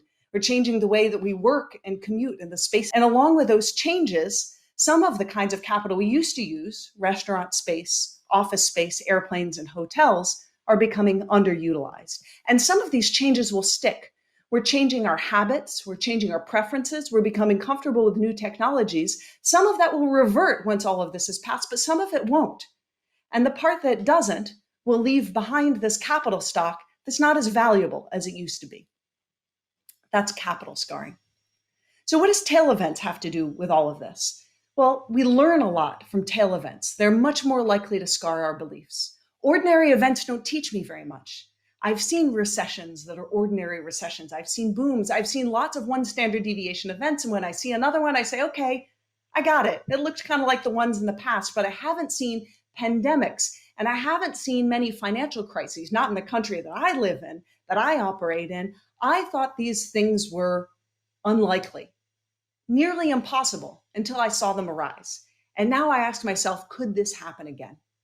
And that fear and that uncertainty deters my investment. Just like the 0 coming up on the die deters the gambler, this will deter US investors from undertaking that kind of risky investment that helps our economy to grow and thrive. And it makes riskless liquid assets much more safe and desirable. And therefore, I'm willing to hold them for lower rates of return. So our goal is to quantify the scarring effect. How big will these scars be? What outcomes will they have for output and for interest rates? And our finding is that belief scarring will depress output and investment substantially and interest rates more modestly for decades to come. So in order to come to this conclusion, we use a model. The model has a number of pieces. The first is an epidemiology model. We use a standard SEIR model to describe how the disease spreads through society. And we consider 2 scenarios for what the response to that spread of disease will be. And these scenarios describe how pieces of the economy are shut down. And that shutdown could reflect policy, government mandates that I'm no longer allowed to go to a restaurant, or my own behavior. I choose not to go because I consider that risky. And so one of those scenarios is a very aggressive response and the other more lax. What does shutdown do? Well, that creates this capital obsolescence that I was talking about. I develop new habits and stop using old types of capital and old ways of doing things. And furthermore, it drives some of these companies bankrupt. So we have bankruptcy in the model. And when a company goes bankrupt, also some of its capital stock becomes obsolete and loses value as it changes hands. Furthermore, we have a liquidity need for investment that makes those safe liquid assets extra valuable, especially in times of crisis when risk is highest. And we have agents whose beliefs depend on the past outcomes that they've seen for capital returns. So what do these ingredients give us? Here are the outcomes of the model. On the left, we see what's happening with the disease. We start with 350 million Americans who are susceptible to the disease, and that number of susceptible declines as more and more people get the disease. And the number of infected or the number of recovered or dead rises over time concurrently with the decline in susceptible. And the line on the bottom, the red line on the left side, is the infection rate. And we see the infection rate is lower when we have more aggressive responses. The middle panels show you what those responses are. How are we reducing our rate of contact, but in doing so, reducing the utilization of capital in ways that are costly to the economy? And in the right, we see fear quantified. So what we see on the right is this probability distribution over outcomes. And that little bubble that's circled on the right shows us how we changed our assessment of probabilities because of the COVID pandemic. In scenario 1, we now put extra probability mass on the outcome where we lose 10% of the value of our capital, which corresponds to recent observations about the decline in commercial real estate. And in scenario 2, we lose about 5%. And so as a result, we put extra weight on that point mass, which makes the COVID outcome look about as bad as the financial crisis of 2008 and 2009. So this quantification of extra fear is what will drive a lot of the long-run results in the model, and is consistent with the kind of survey evidence that Nick Bloom will show us later in the conference. So what does this do to output? So what we see here is both the short run and the long-term consequences. In scenario 1, we predict that 2020 GDP will be down by 9%. In scenario 2, we'll lose 6%. But that's not really the content of the prediction of this model. We could change parameters and get different values for this initial loss. The content in the model says, if you think that's what's going to happen in 2020, here's what to expect in 2021 and 2030 and 2080. And we see that initially, this blue area is most predominant. It accounts for the largest part of the losses. And that's the capital obsolescence part, where we're changing our habits and restaurants and planes and office space are no longer as utilized and no longer as valuable as they once were. But what we see going forward further out in the far future is that the biggest costs come from belief scarring, come from the knowledge that pandemics can and do occur, and the fear that they might recur, deterring our risk-taking behavior that would otherwise promote growth. And so really the punchline of the model in terms of output is that whatever you think that cost is in 2020, the total cost, the NPV, the net present value of all these costs accumulated in the far future is 10 times as large as that. In scenario 1, the net present value of all these accumulated costs is 90%. In scenario 2, it's nearly 60%. And in each case, it's 10 times larger than the 1-year cost. So the mechanism by which this happens is by deterring risky investment. So here we see what's happening to risky investment. In both cases, there's a surge initially. As soon as COVID's done, people invest in these new technologies and new ways of doing business, but then it declines. Now, when we don't learn, that's the dotted line, that investment declines back to the level that we were at before the pandemic. So we recover, we go back to trend. That's how a normal business cycle works. But when we do learn and when beliefs are scarred, that investment line goes back to a level that's lower than where we started, and it stays there. So we permanently invest less, and that's like the gambler taking less risk once he's seen that zero outcome on the die.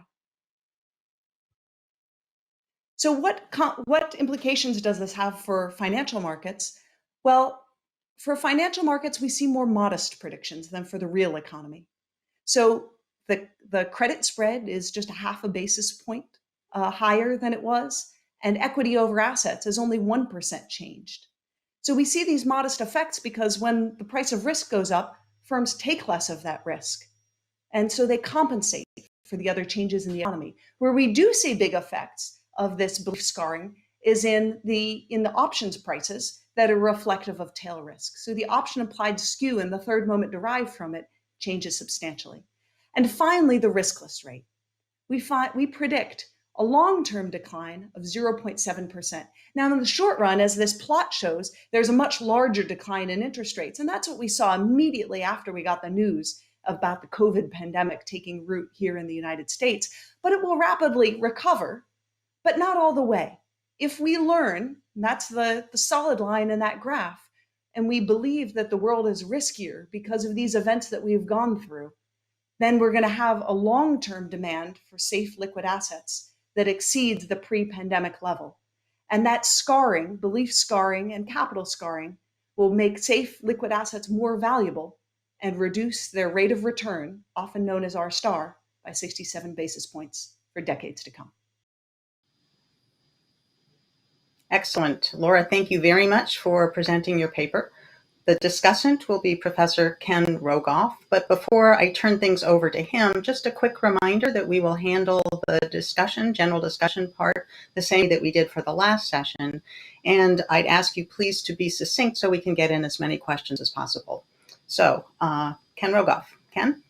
Thank you very much for the kind introduction. It's a pleasure to be here virtually at this wonderful conference to discuss this terrific paper by Kozlowski, Veldkamp, and Venkatesaran on belief scarring and how there can be long-term implications to this hopefully not super long-term phenomenon.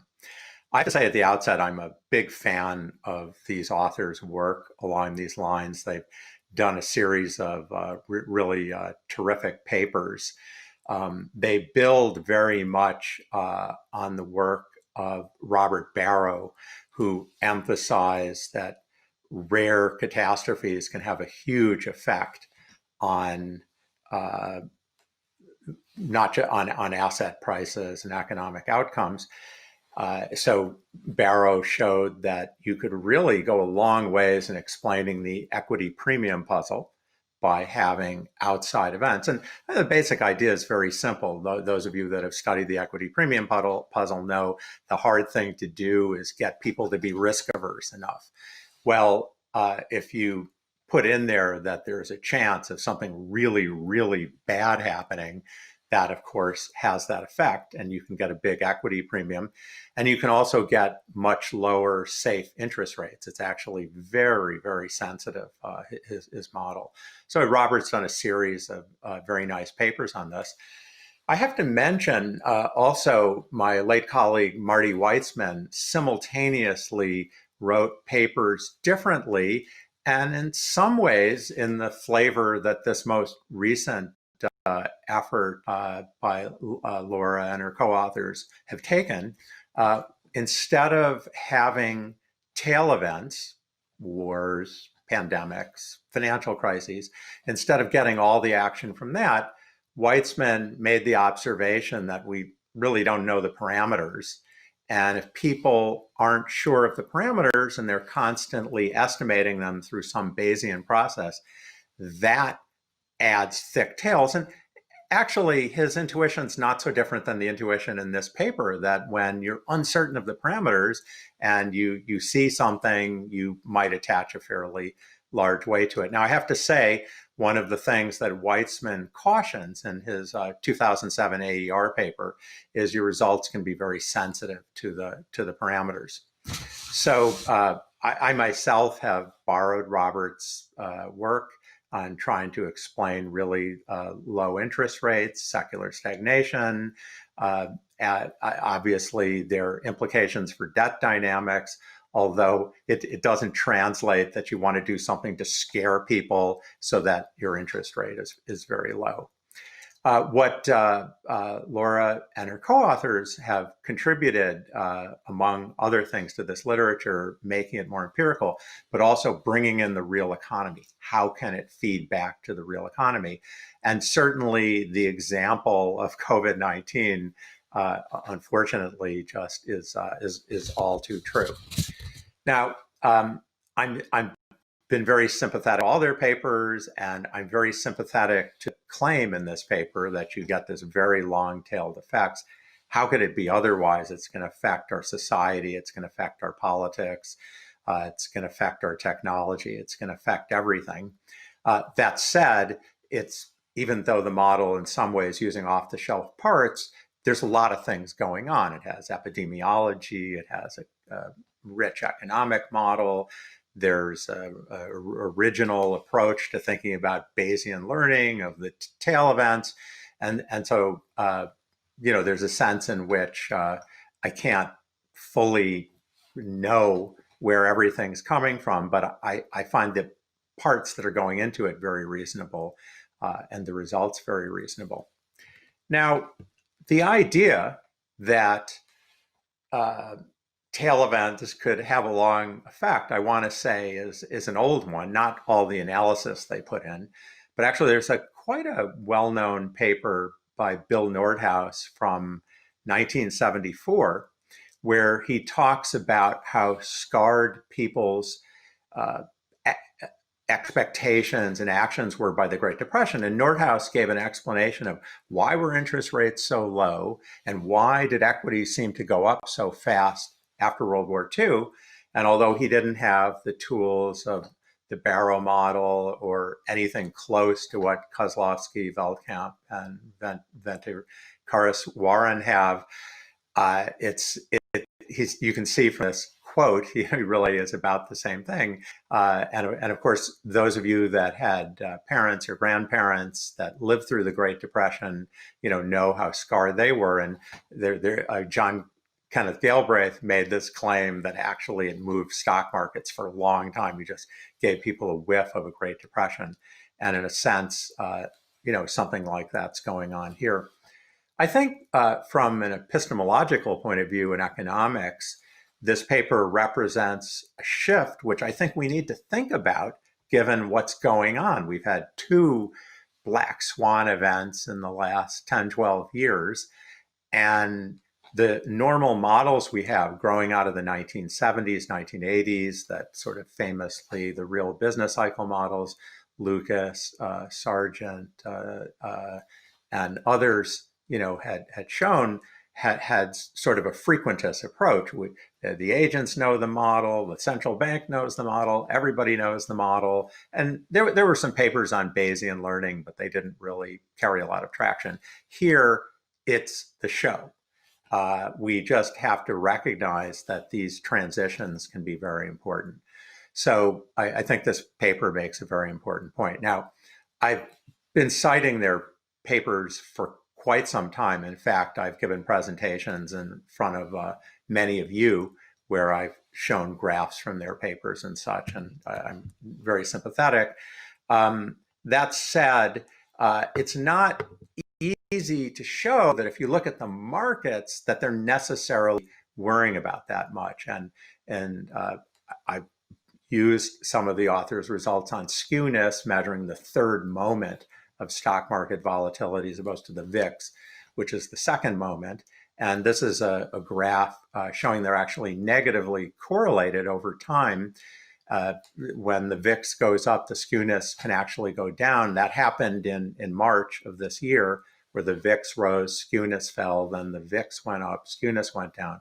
And I think it's in partly because skewness is measuring all outside the box events, but it's not necessarily one-tail events. There's only one paper that I know of by Robert Barrow, and Gordon Liao, which attempts to look at extreme one-sided events.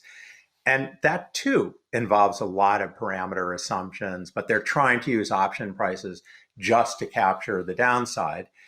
And I don't know, these results are not as intuitive to me, but this is what they get. You see in the figure that if you look, you see a spike, of course, around 2008, and it lasts for quite some time in the chances of extreme negative events, but it had tailed off by the time of the crisis. I really think there are a lot of problems we need to think about this way. I remember one prominent policymaker, it was Tim Geithner, telling me during the financial crisis again and again, said, what we have to do is take the tail risk off the table. And if we can do that, we really accomplished a lot. I think that's very insightful and consistent with this analysis. Well, the Barrow Liao is only one paper. I'm sure that there'll be many more coming out of this. So I think this is a very important framework and way to think about things. Economists need to think about rare events. Of course, in my own historical work with Carmen Reinhardt, we very much take that approach that you need to look at certainly very long data sets to think about what rare disasters do, what they do to the parameters of the model. We didn't provide a structure like this, which I think is incredibly helpful. And I look forward to hearing the further discussion from the audience. But I think this is definitely something that central bankers need to think about. Thank you. Thank you both very much for a very insightful presentation and discussion. We will go next to our questioners, and we do have a number queued up. So we will proceed first with Heather Boucher, then Nicholas Bloom, Arvind Krishnamurthy, and then Geeta Gopinath. While we queue up, let me start us off by saying that I'd be very interested to hear more about how the belief scarring that, of course, is the focus of this work might interact with other factors that we believe are key in driving down interest rates, and in particular demographics, which we talked quite a bit in the previous session. So, for example, would an aging population with smaller cohorts entering the labor force actually exacerbate that you're talking about? And so it'll be interesting to hear a little bit more about that. So now let's go first to Heather Boucher. Heather, can you hear me? I can hear you just yes. fine. I hope you can hear me. Please. Go ahead. Thank you. What a very interesting paper. Thank you so much. And interesting remarks. So I wanted to tie this to Chair Powell's remarks earlier and ask a really direct question about the policy implications. Laura, what do you think that these findings mean for the weight of the capacity of the Federal Reserve versus Congress and the executive branch in advancing an effective policy response to this crisis and fostering a strong recovery? Great, thank you. And next up is Nicholas Bloom.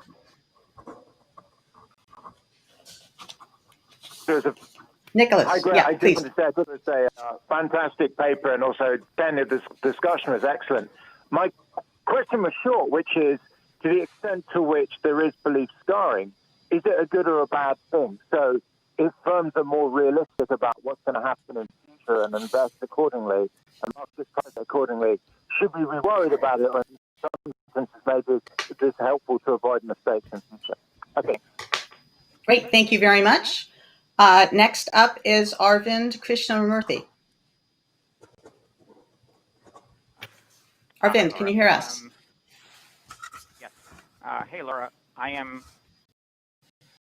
think the idea pursued in this paper in your article on the GFC and how novel shocks can have a long-lasting scarring effect via permanent shifts in beliefs.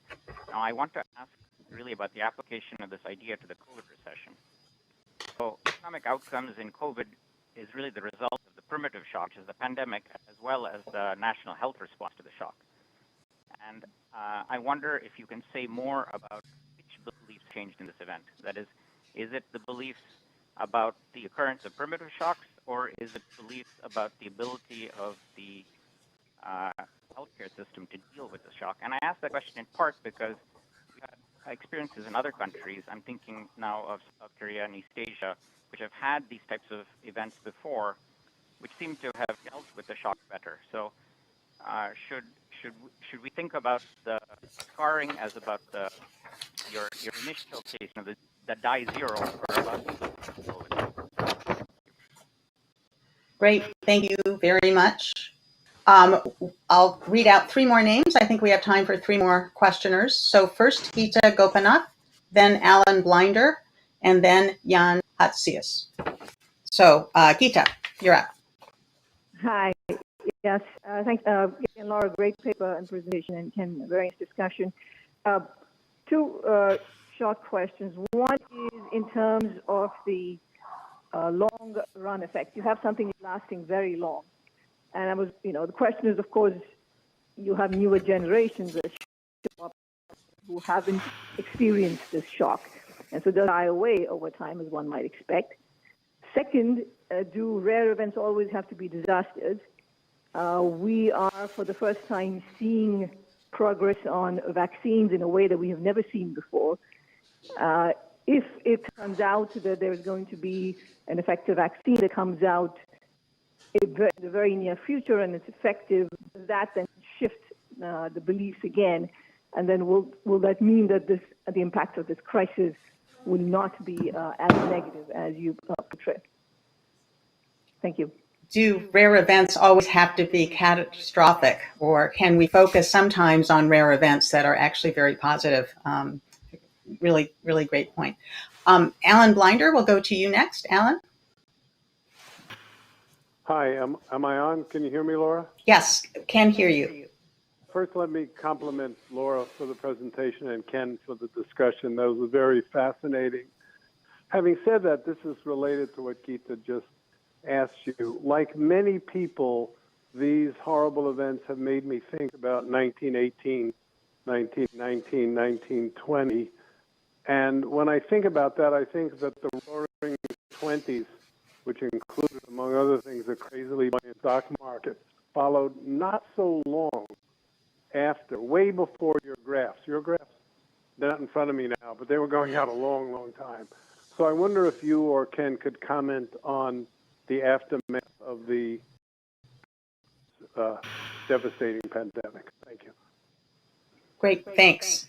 And our last questioner will be Jan Hatzias. Thank you for the great presentation. My question is also related to what Gita and Alan were asking, but specifically the parallel with the 9/11 terrorist attacks. After 9/11, I think many people thought that people would have a long-term fear of flying, and that nobody would want to live in tall buildings for a long time. After all, the possibility that terrorists might fly planes into buildings wasn't really in the pre-9/11 information, but within a few years, air travel was making new highs, and high-rise condos were selling at record prices, and that also makes me wonder whether this is going to be quite so long-lasting. I would say especially if we learn from our failure to protect against this pandemic, just as we learned, at least in some areas, from our failure to stop the 9/11 attackers. Thank you. Thanks. So if we have time, I think, to squeeze one more in, Diane Swank. Diane, if you can be very brief, the floor is yours. Sure, just really quick, dovetailing on both what Jan and a couple of people said earlier, Bloom as well. The scarring effects, are they good or bad on risk-taking other fat tail events that happen? This could be thinking in terms of climate change and the risk of other pandemics. We deal with that going forward. Great, thank you. So we'll go back now to our presenters, starting with Laura. Laura, would love to hear your thoughts and reactions to all of the many issues and questions on the table. Okay, wow, that was a lot of great feedback. I won't be able to do it all justice, but let me start by thanking Ken for a very thoughtful and very generous discussion. Measurement brings up really important issues. I think there are a few things we want to keep in mind when we're measuring tail risks. The first is tail events or skewness of what sorts of events at what maturity. So some of the measures that people look at are looking at the risks of a 30-day disaster. Other measures are looking at the risk of disasters in the infinite long run. These are very different measures and may behave differently. I don't think things are going to get appreciably worse in the next 30 days, but I might be worried about disasters happening in decades to come. It also matters whether we're talking about aggregate or idiosyncratic disaster risk. A disaster could befall one person in every single year, or we could be talking about the disaster of an aggregate economic event. And sometimes these are getting mixed up in those measures. And then, of course, there's a question of there's a variety of different data, and we used a particular set of data that reflects the idea that it's hard to learn about disasters from normal events. And some of the measures that were on the table were parametric models, where every day about what the parameters of the distribution are, and therefore exactly what's going on in the tails. And so we took the stance that that's not likely happening. So Susan and Diane and Gita all brought up the idea that there are other things affecting interest rates. There are demographics and there are other risks out there like climate. And I fully agree. Every model is wrong and every model is incomplete. I think of this as one piece of the puzzle that's going on concurrently with other forces that may be pushing interest rates up or down. Our model does not reflect all of the forces in the economy. It says this one thing happened relative to whatever else you thought might have happened in the future is going to push interest rates down. So is this beliefs about the primitive or the policy response? I think is a really interesting question that Arvind posed. I do think it's mostly about the response. I don't think that investors are deterred that much by getting sick as much as they are by losing money. I think this is all about rates of return, and rates of return have to do mostly with what we think the health response will be, the lockdown response will be, people's personal responsibility and their ability to shut this down collectively will be. And, disasters can be bad events, can be good events, and we'll learn from those. The economic effect may not be quite as large. It's a lot easier to shut things down than it is to build them up very rapidly. But absolutely, we learn if we get a vaccine in January, we'll learn that maybe this wasn't as bad as it could have been, but still it's pretty rough.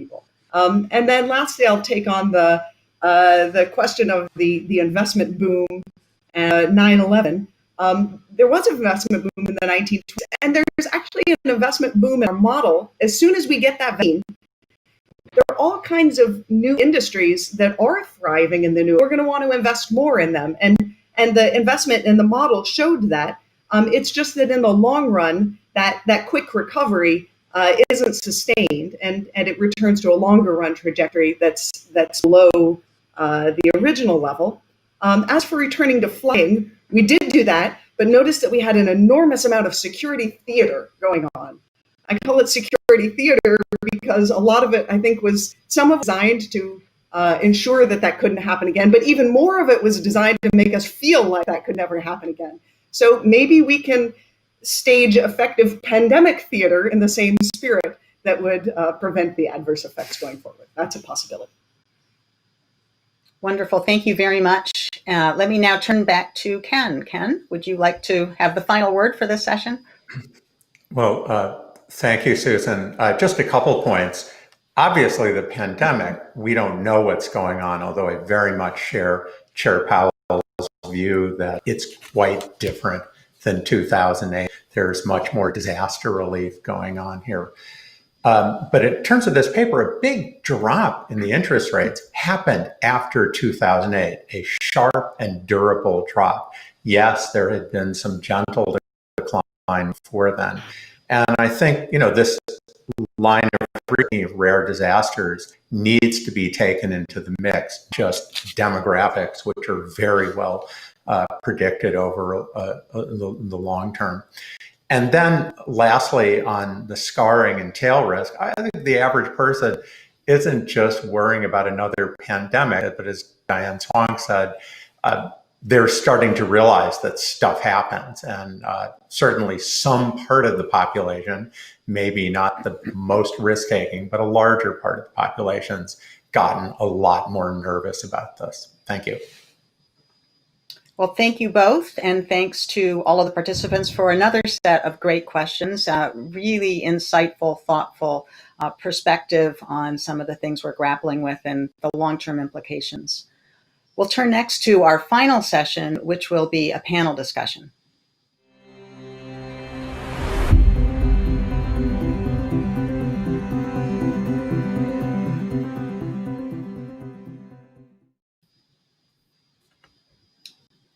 Thank you. So we have three panelists today for the discussion. Each of them will have 10 minutes for their remarks. And it is my pleasure to turn first to Philip Lane.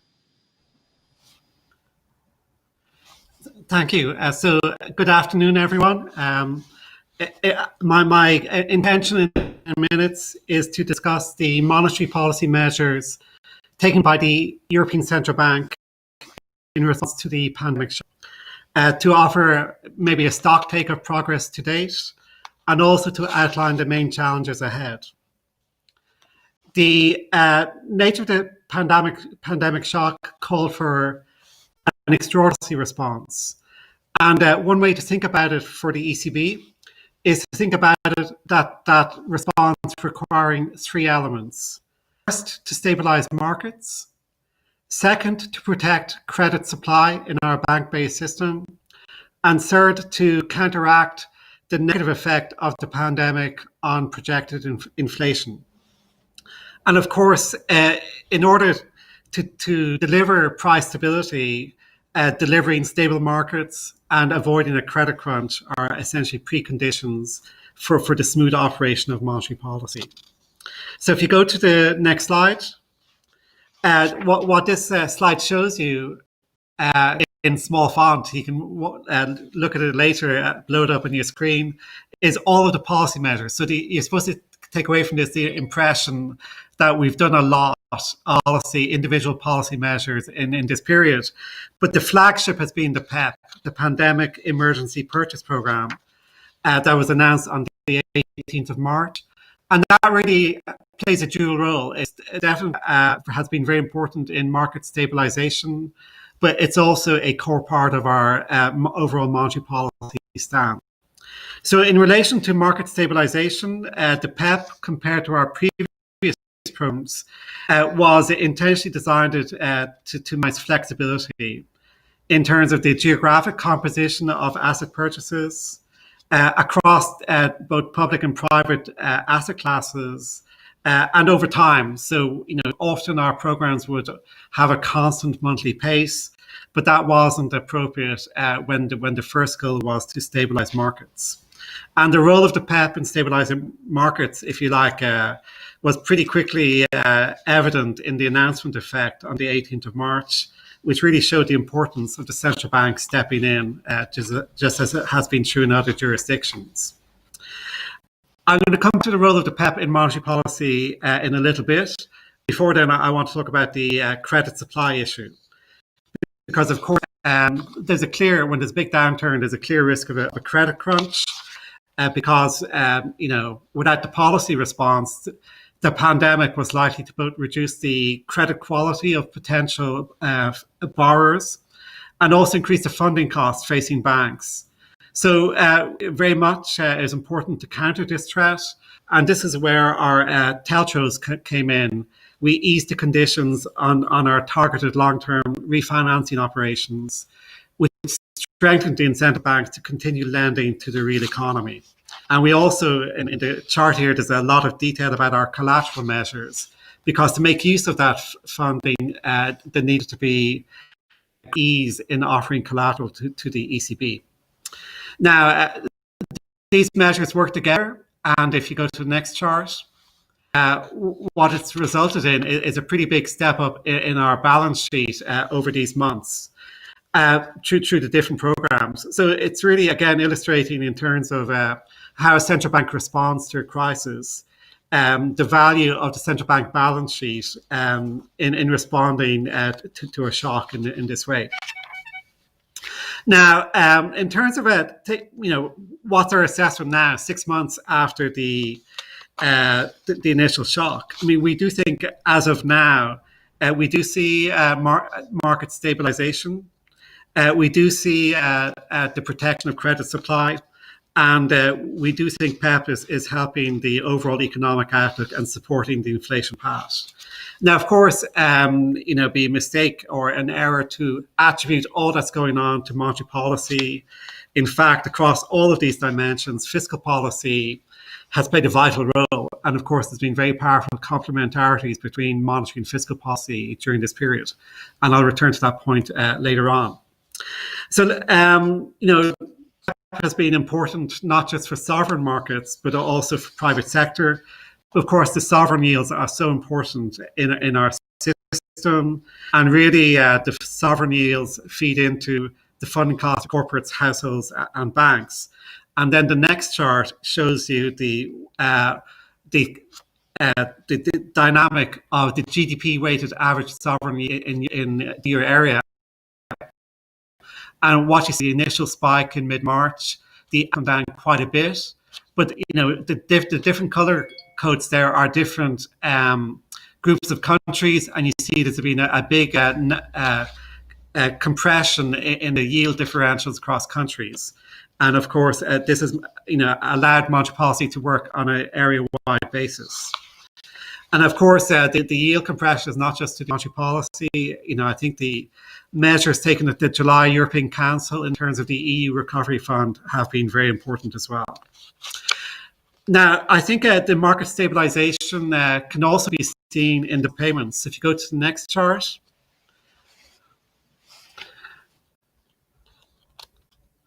And if you go to, I'll just focus on the right side, which is the liabilities. And the yellow boxes are foreign debt liabilities, which is going to be mostly foreign investors holding domestic sovereign debt. And what you see is I group euro area countries. There's two groups here: less vulnerable, the stronger countries, and more vulnerable. And you see in March there's this really big sell-off of the sovereign debt of the more vulnerable group. And if you like, one way to think about market, and at the same time, increase in purchasing of the sovereign debt of the core. And what we've seen since then is essentially a return to the more vulnerable countries. The investor confidence is evident in this balance of payments data. So the flight out of these countries was very quickly mitigated and now has come back to net inflows. And I think that's an important indicator. Okay, so if we go to the next chart, what this chart shows you is essentially what's been going on with credit dynamics. And what it shows you, the black line is the data so far, and compared to previous significant recessions.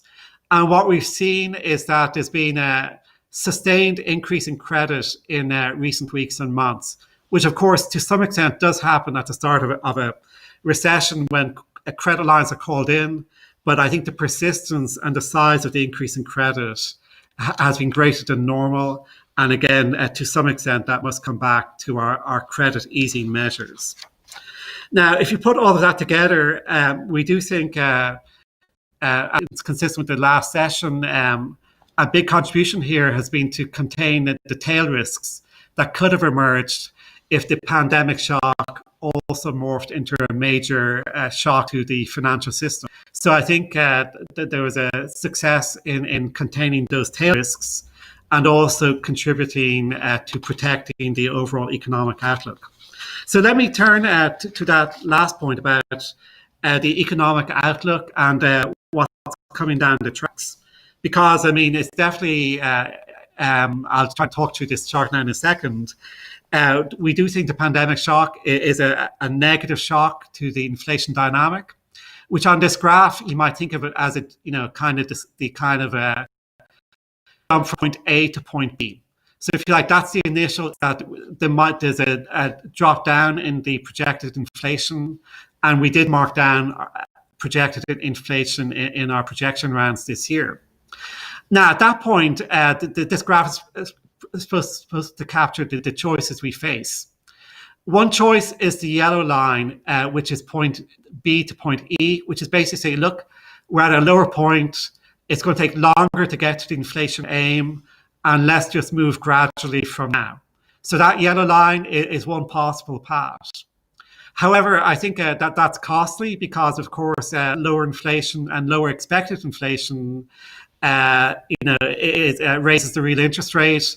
It's not good for the recovery, and it's also risky in terms of the risk that it might lead to downwards in inflation expectations. So, if you like, it's probably wiser and safer to go more towards the upper zone. So, for example, another pathway is point B to point C, to have a phase of boosting inflation to get back to the trajectory we were expecting beforehand. Or at the very least, somewhere in that zone, closer to that border rather than the other border.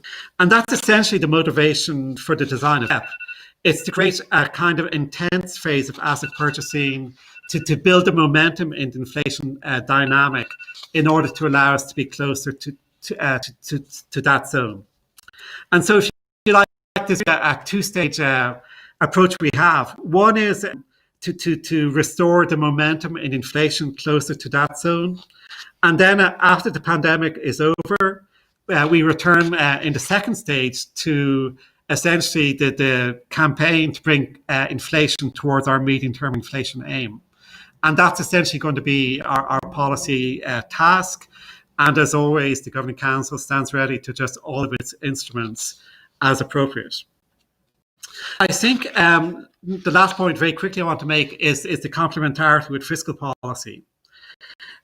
So, I think, what the task we have obviously depends on the extent and the persistence of fiscal support for the recovery. So a lot has been happening in Europe in terms of the national fiscal policies. And then this summer, I'd encourage you really to take note and reflect on the significance of the EU Recovery Fund, this new 750 billion recovery fund. And it's clear to me that an ambitious, high quality and coordinated fiscal stance is essential to securing a strong recovery for the euro area and is an important complement for monetary policy. And then finally, maybe the last point I want to make in the spirit of Chairman Powell's original opening remarks is that, our timeline for the strategy review is a bit late on the Fed, but I will also say, look, we're learning a lot from this pandemic shock. So the lessons from this pandemic shock will definitely feed into our review, which will be an important focus for our work the rest of this year and going into next year. So let me stop there. Excellent. Thank you very much for those remarks. Our second panelist will be Tiff Macklin, Governor of the Bank of Canada.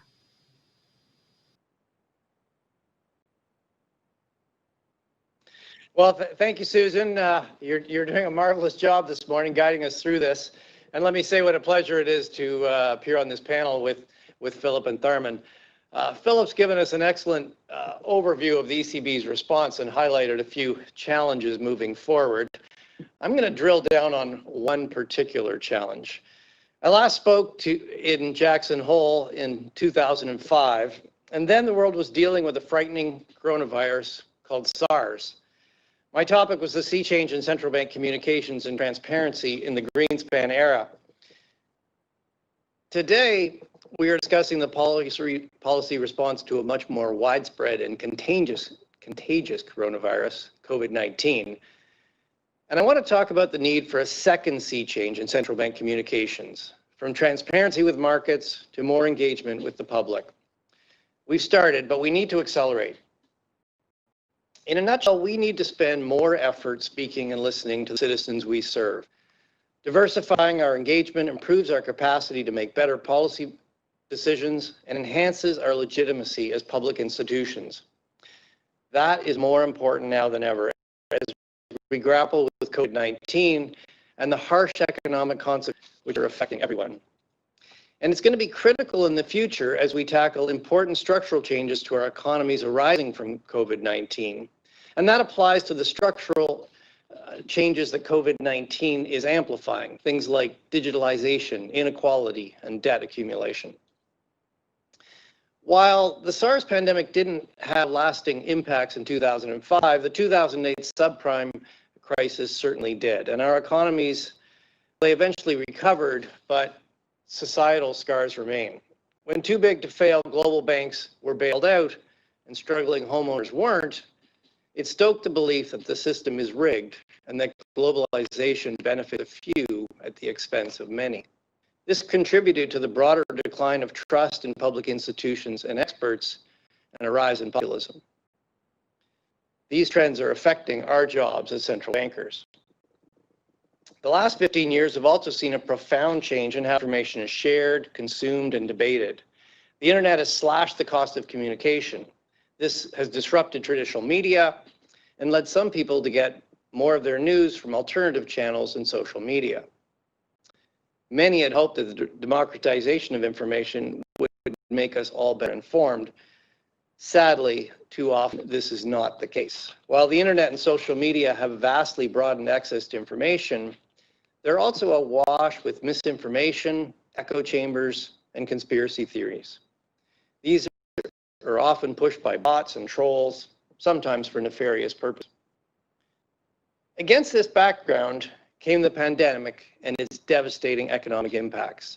Central banks have taken unprecedented monetary actions to save lives, support economic recovery, and avoid deflation. For the Bank of Canada, this has meant our first foray into quantitative easing.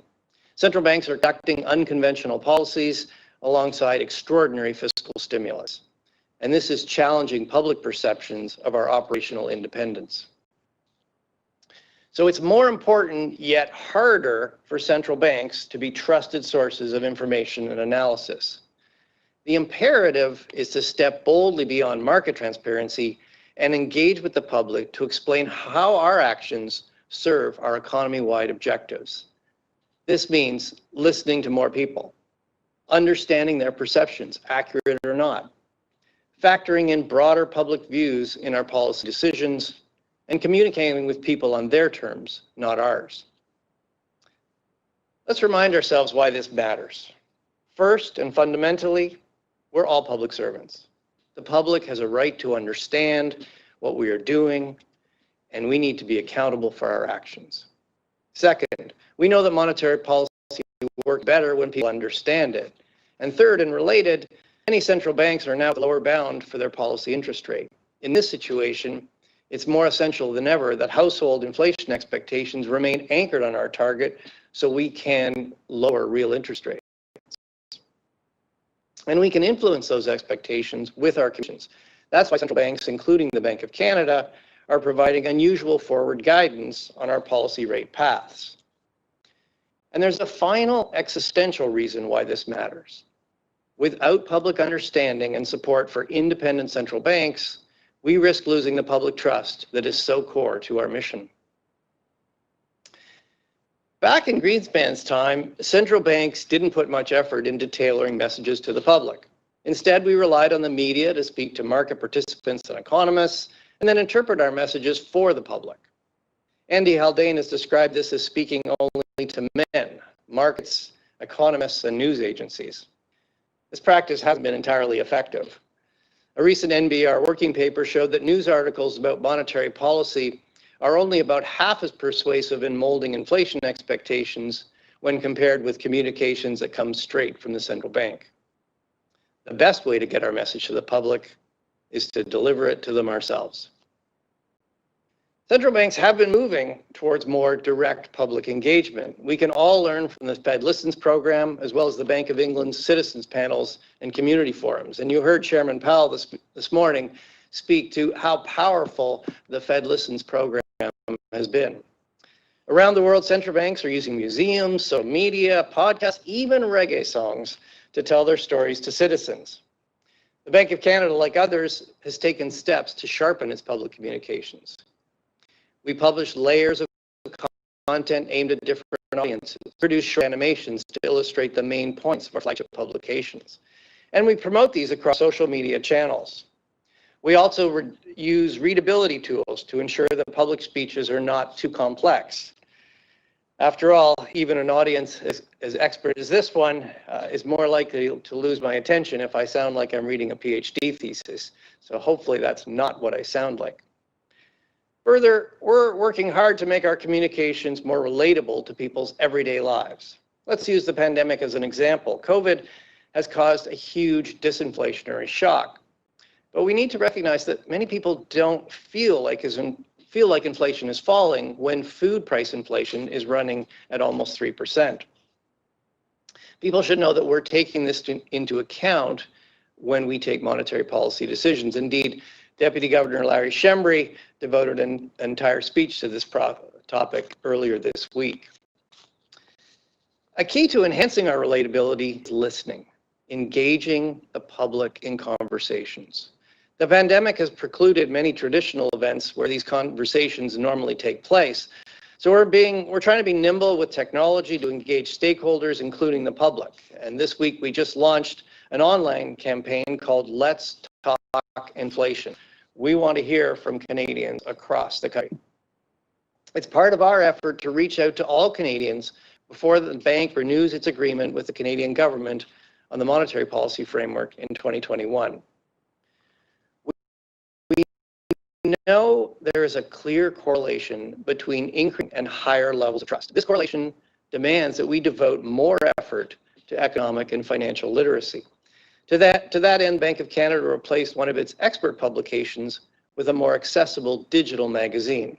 It's called The Economy, Plain and Simple. And it explains relevant and timely economic issues to non-expert audience. And we've added a series of simple articles, videos, and animations to explain the ways we've responded to the pandemic. These cover everything from quantitative easing to payment systems. In times of crisis, people look to public authorities for information. The pandemic is no exception. We've seen a sharp increase in internet traffic to our website. Our articles in The Economy, Plain and Simple, and our social media posts are getting about twice as many page views today as before the pandemic. And at the same time, our traditional content, such as speeches and our monetary policy reports, have seen traffic increase by more than 10%. This heightened interest is an opportunity, and it's critical we don't squander it. The forces that are pushing misinformation on the public are preying on this crisis. A segment of the population still mistrusts public authorities and experts. The independence that is vital for central banks and the perceptions of that independence are under threat in some countries. As we work to broaden our engagement, we can be guided by 4 principles for communicating effectively with the public.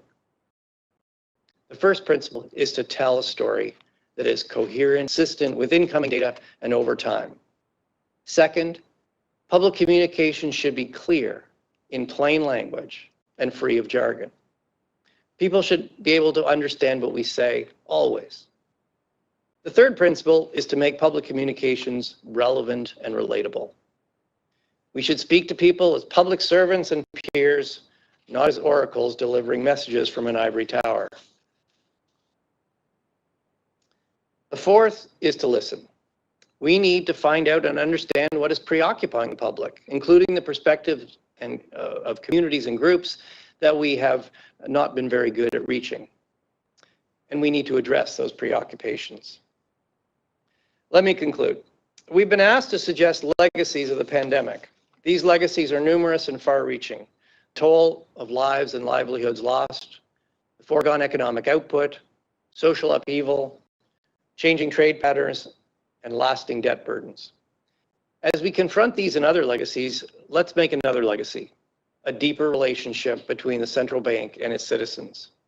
We can capitalize on this moment by enhancing our public communications through coherent, clear, and relatable messages, by helping our citizens understand the broad forces that work on the economy, and by listening and understanding to how our policies affect everyone. These efforts will help us make better decisions, reinforce our legitimacy, and cement public trust from our citizens. This opportunity should not be missed. Thank you. Thank you very much for those thoughtful remarks. Our third panelist is Tarman Shanmugarathan. And just as a reminder, we'll be displaying the phone number for the Q&A session about halfway through the remarks. And so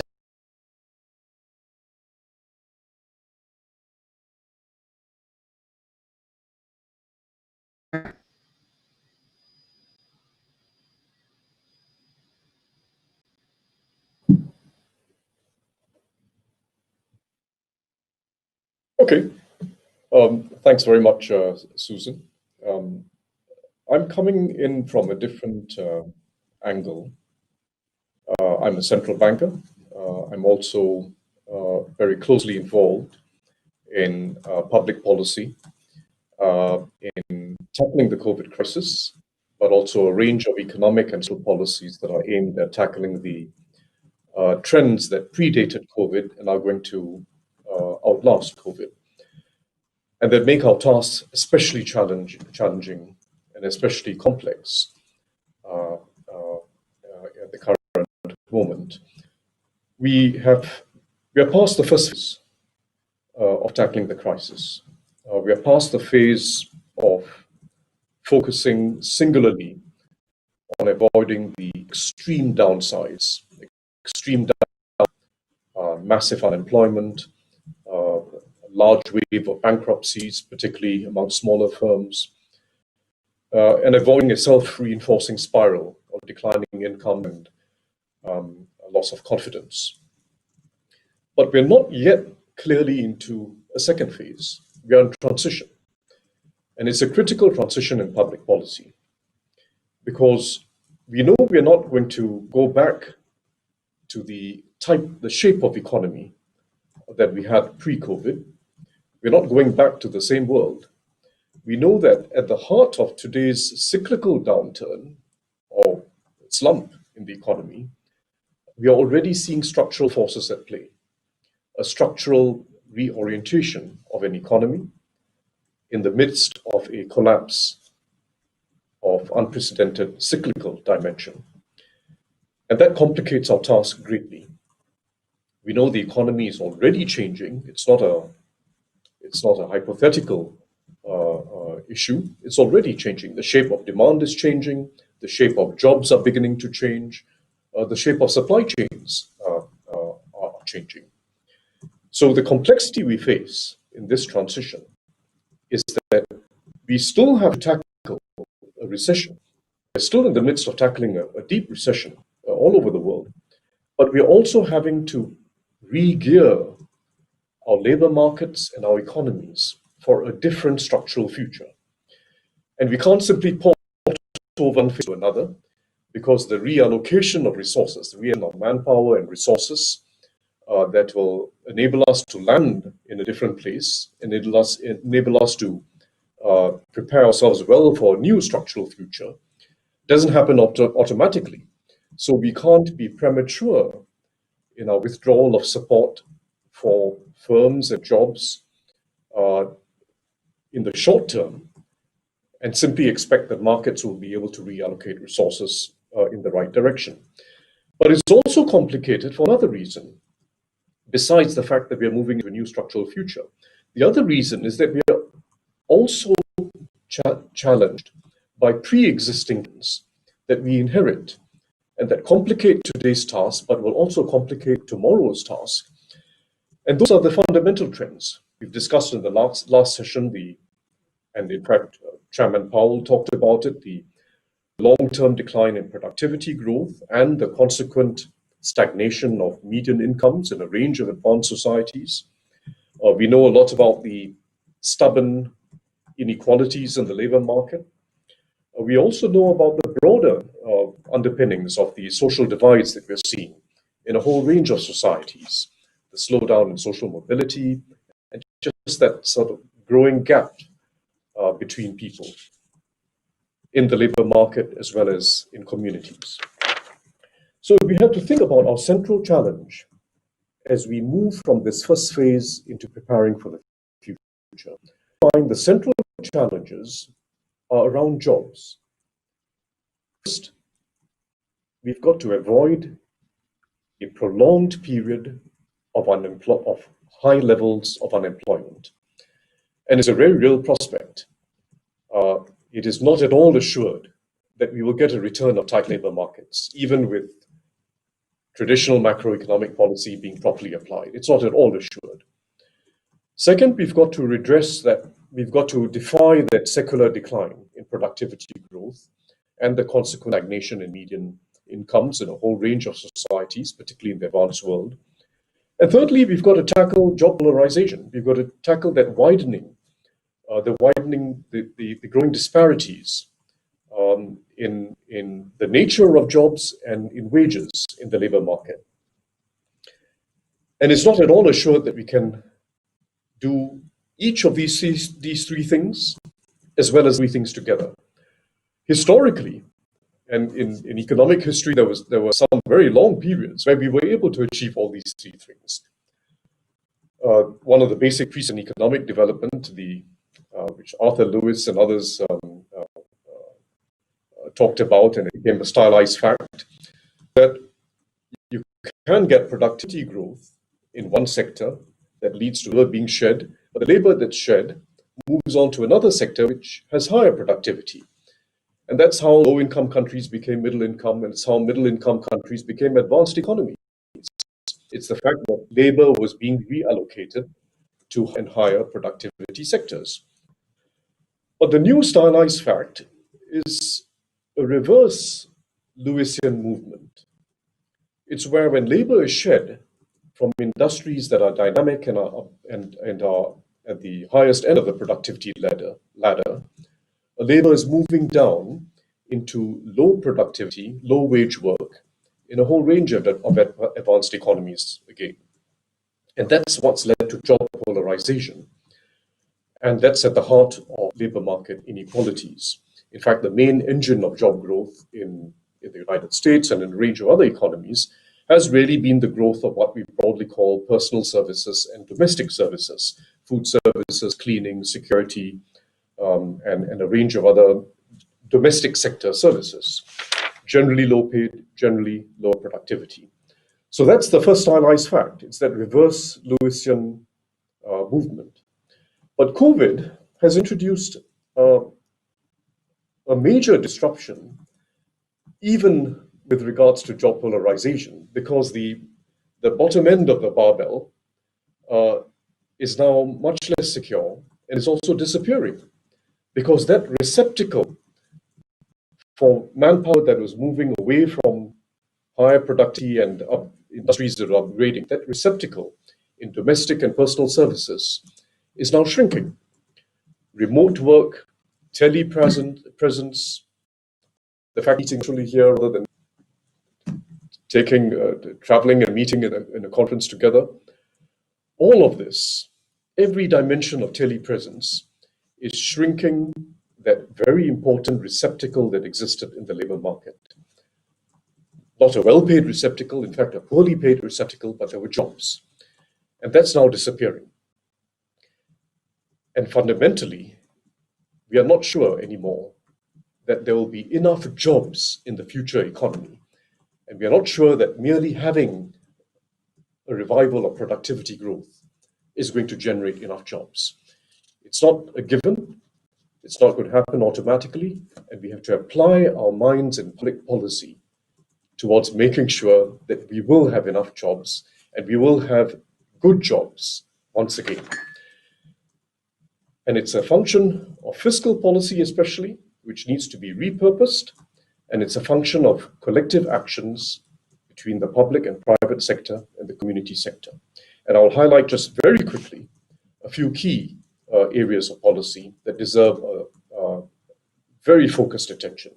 The first and most uncontentious is that we need to double down on investments in human capital well beyond the stage of life when people go through school and college education. We need regular intervals, regular injections, regular investments in human capital during a person's career. And it's extremely important, not just for the white-collar professional work, blue-collar, that whole area of public policy around lifelong learning. It sounds trite, but it's fundamental to our ability to create jobs and to be able to get back to a decent rate of median income growth and to avoid that old job polarization. Second, we've got to have a very intensive system of job matching when people lose their jobs to be able to get back into a new job. And there we need to understand that the aim isn't simply speed. It's not simply getting someone a job as soon as possible, because that often means you lose human capital accumulated in previous jobs. As much as possible, we've got to find adjacencies, jobs which have skill requirements that are adjacent to the skills built up in a person's previous job or career. And finding those adjacencies is a very important task in public policy and in public-private coordination.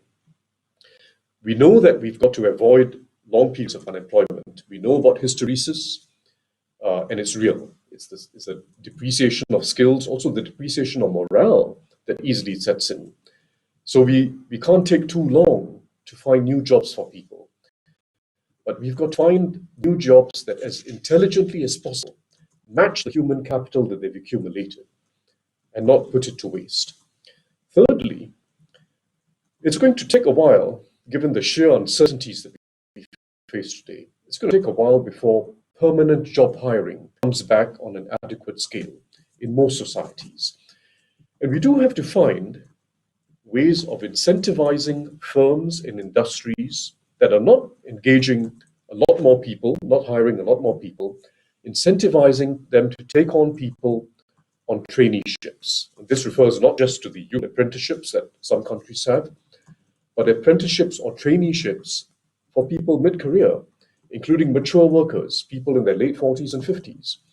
It's going to be extremely important, and it's a novel challenge that we face, because we cannot simply assume, this is not a normal cyclical problem, it's not even a deep cyclical problem. We cannot assume, given the amount of uncertainty we have with COVID itself, uncertainty over how long vaccines will last, uncertainty about how countries around us are going to manage the whole healthcare crisis. Given those uncertainties, we cannot assume that permanent job hiring is going to come back simply when economies start turning around. You might have lots of temporary jobs, you might have a lot of contract work, and you might have a lot of low-quality jobs. So finding high-quality traineeships that match people's prior skills and allow them to evolve and go into new areas that use that prior experience is extremely important. Next point, and Darren Asimoglu and others have been writing about this. We've got to start thinking about how we can incentivize technological innovation in a way that augments human capital as much as possible and doesn't simply displace as much labor as possible. They are all about productivity growth, but some productivity growth is simply labor displacing. Some other forms of productivity growth, productivity growth, creates better jobs. And it doesn't happen by chance. Our current incentive structures, including fiscal incentives in most countries, incentivizes automation per se on its own. And we don't think too hard about different forms of automation, different innovation that either augment or displace human capital. Next point, we do have to think about the range of institutional interventions that can counter the weakening of bargaining power on the part of low-paid workers, and that can also counter what previous speakers spoke about.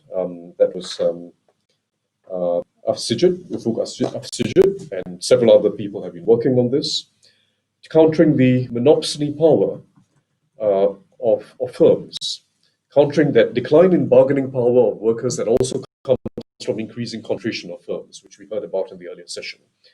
And it requires institutional interventions that have to be as business-friendly as possible, but do take care of the weakest. Do take care of the weakest. For fiscal policy in this regard, but there's also a role for collective action and new norms in labor markets. And there's a role, by the way, for monetary policy as well. And I recall what the great Alan Kruger mentioned at Jackson Hole in 2018, where he spoke about, and it was partly conjecture, but it was a reasonable conjecture, that if monetary policy can do its mostest to keep the labor market hot, it's also a useful way of countering that decline in workers' bargaining power, even at the lower end, and also possibly weakening monopsony power of firms. So those are some initiatives that we have to start thinking about. They are about microeconomic behavior, the fiscal policy in the microeconomics of fiscal policy, just aggregate demand, but they also involve, to my mind, new forms of coordination and collaboration between businesses, government, unions, and communities. And we have to focus our minds on it. A final point. we do have to ensure that as we come out of COVID, we don't end up with a much smaller SME sector, a much smaller sector of small firms. It was talked about again in one of the earlier sessions, but it's a very real prospect. COVID is already having a disproportionate impact on small firms and young firms, and we know why. With the exception of the aviation sector, it's a disproportionate impact on small firms. We know what to do with the short credit support, loan guarantees, and the like, but we have to start thinking beyond the short term. What forms of cluster strategies can we get to work well, where large and small firms are able to collaborate and where we can get a better diffusion of innovation from frontier firms to the rest? How do we incentivize test bedding of innovations from small firms, acquisition of small firms, but allowing small firms to grow larger themselves, and where public policy can incentivize test bedding of their new products? How do we create digital platforms that small firms can plug into? Because it's small firms that benefit the most when you have digital platforms, when you have cloud platforms. All these require public policy to be focused on. You just leave things to the market, you get increasing concentration, and COVID-19 is a great force for industry concentration. I can say a lot about the repurposing of fiscal policy that has to make this possible, because we need fundamental reform in fiscal policy, fundamental redirecting or repurposing in fiscal policy, but it'll take a bit of time, and I'll leave it to later. So I think I'll just stop there. Thank you.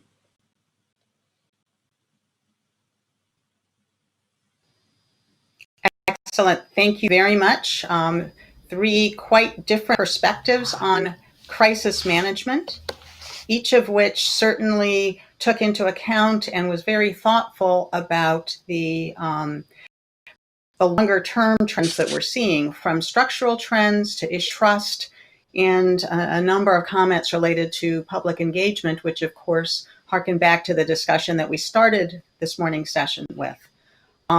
So in a moment, I will turn things over to three of our participants for questions. First, Diane Swank, second, Ali Rain, and third, Raghu Rajan. But first, while we tee that up, just to ask a question of my own. So as I was listening to the three presentations, was thinking about what each of you sees as the legacies, the long-term impacts of the kinds of adjustments that are being made in each of your monetary authorities right now. And then I also think it would be quite interesting to hear from the perspective of Canada and from the perspective of the ECB, concerns related to the small and medium-sized firms that Tarma mentioned towards the end of his remarks. And so with that, let me turn to Diane Swank to ask the first question. Diane? Thanks, Susan, and thank you all for a great panel. I just wanted to ask a question on communication. I appreciate the comment made. I think we really do need to be talking to the public more, but I wanted your thoughts on two areas. One is bridging the gap between what consumers and the broader public sees as inflation expectations and Wall Street sees in the U.S. as lower inflation expectations, and how to square those with the public. But also the idea that we all agree that this is largely a disinflationary event, but what are the risks that we have a very supply shock, much of like what we've already seen in things like the food supply chain, which has caused spiked in prices that could be more disruptive down the road and sort of complicate this messaging. Great, thank you very much. Next, we'll go to Ali Rain from the Bank of Finland.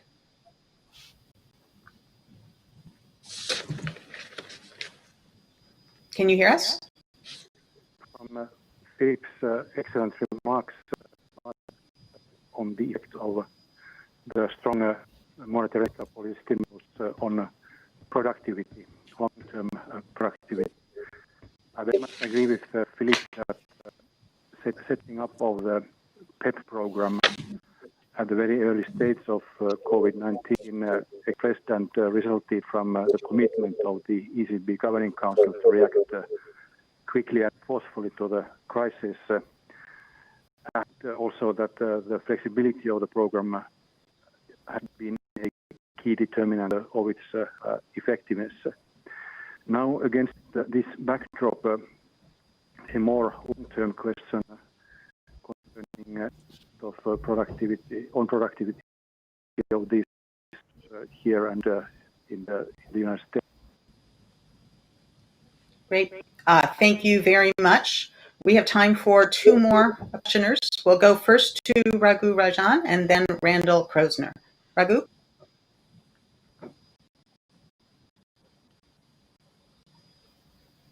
Raghu, hear me? Okay. Why don't we go then to Randall Krosner? Randall? Randy?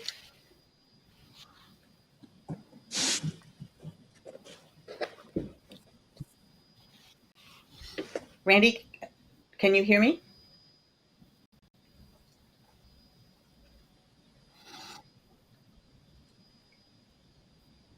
Okay. Okay.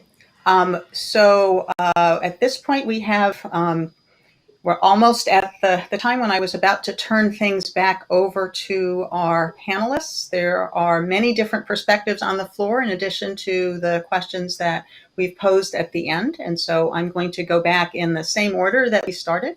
I would ask if each of you would just take 3 minutes or so to reflect on what you see as the highlights, the most interesting or provocative things that you might have heard either from the panel or things that you'd like to respond to from the questioners. And let me start again with Philip Lane. Phil? Okay, thank you, Susan. So just in relation to the Crest asked, I think this year, of course, the ECB, to some degree, we have innovated, but of course, we were building already on pretty extensive programs in terms of, we already had a corporate bond purchase program. We already had targeted lending to firms through the banks. And I suppose maybe the point there is to emphasize is the complementarity. By keeping the corporate bond market working, by extending to commercial paper, to the extent that larger firms can rely on it, it allows the SMEs to have more access to bank lending. And so that's a very important holistic point of view. But the big architecture issue has been the fiscal. So again, the EU Recovery Fund has changed in nature, at the very least in relation to large negative shocks. There's now more shared fiscal response. I think that's very important. It's a long-standing comment about the euro area. I think the issue about inflation expectations, everywhere in the world, and there's going to be more, I think, later in the symposium, there's a recognition that all sorts of expectations matter, not just market expectations, but also household expectations, where the salience, for example, of the food inflation that Darren Swank mentioned is relevant. So, this is a challenge for modelers. We also have a new consumer expectation survey area-wide at the ECB, which is helpful in getting very quick, comprehensive readings of how households are developing their beliefs. And then maybe the last point I'll make is just I liked Tarman's remarks about the future of the jobs. So absolutely, I think this is in the same way, the global trend before the crisis, that the rise of low wage employment, the issues about retraining, investment in human capital, and so on, I think will be at the forefront everywhere. So looking beyond the monetary policy horizon, those issues will, I think, be very important. And I think I didn't talk about it today, but very much a lot of the ideas about direct communication with the public that Tiff was highlighting, we would share that point of view at the ECB Hall. Great, thank you. That certainly does seem to be one of the themes that we have been hearing today. So, Tiff, can I turn the virtual podium back over to you? Thank you. I'll start by addressing Susan's question, or Diane's question, sorry, on communication. And I think, as you were suggesting, Susan, we do see a bit of a disconnect. Measured inflation, Canada is running around zero, but the perception of any individual is that inflation hasn't gone down. In some cases, it's even gone up, and there is some reason for that. People's consumption baskets have dramatically. The cost of airline travel may have fallen a lot, but people aren't flying much. What they're doing, and people's perceptions of inflation tend to be heavily influenced by the things they buy very frequently, like food. So one of the ways we are addressing that is we're actually working with the statistical agency in Canada, Statistics Canada, and have done a survey of household spending patterns during the crisis and created an alternative version of the CPI with these new weights to see how much is, when you re-weight to reflect what people are actually buying now, what does inflation do? And what we've seen is that it actually still falls a lot, not quite as much as the official CPI, but quite a lot. And in the latest numbers, we're already seeing that as the economy reopens and people's spending patterns go back to something that's a little closer to normal, that gap is narrowing. So, by trying to address the issue head on and communicating, I think that's one way we're trying to address that. The other part that you mentioned is that this is as much a supply shock as it is a demand shock, and we have even more trouble measuring supply than demand.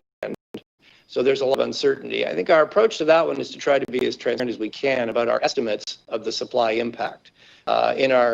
We put out in our monetary policy report a whole box on the supply versus demand impacts. That's a have to. We don't have it all figured out, and that is something we're going to have to assess on an ongoing basis and keep revising going forward. But yes, we do have to keep in mind that it is both demand and supply. And then finally, I'll just say a word about SMEs. Monetary policy is not well suited to targeting particular segments of the economy. We are certainly concerned about that.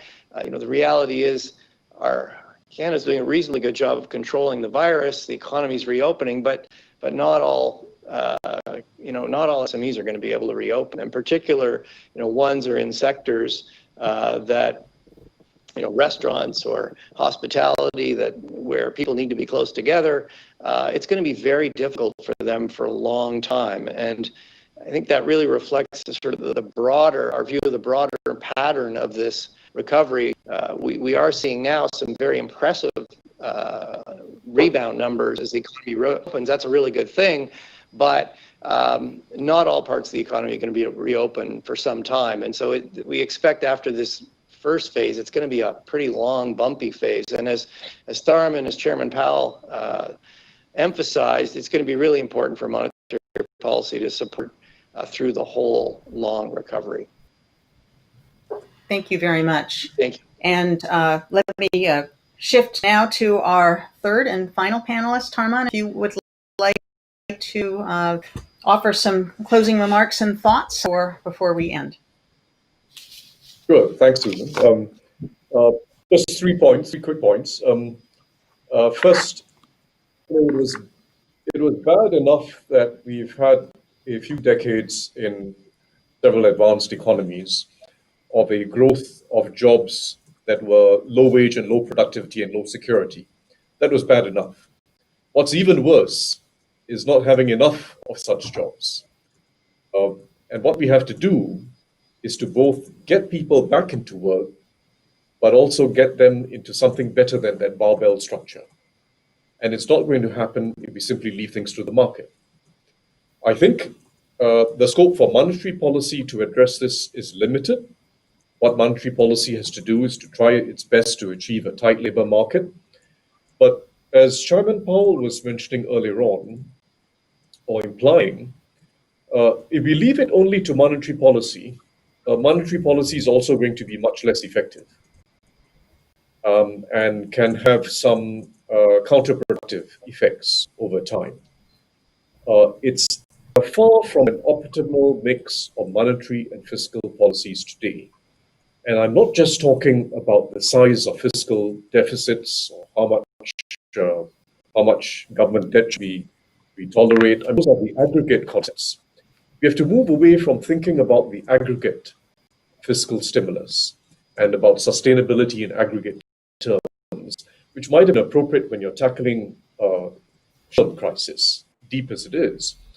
You've got to start thinking about the shape of fiscal policy and how you move towards thinking about incentives. Incentives for firms, incentives for workers, incentives for collaboration. And it's quite a different orientation in fiscal policy. We've lost public goods for a long time now in a range of economies. It used to be the fundamental focus of government budgets. And we've lost sight of public goods.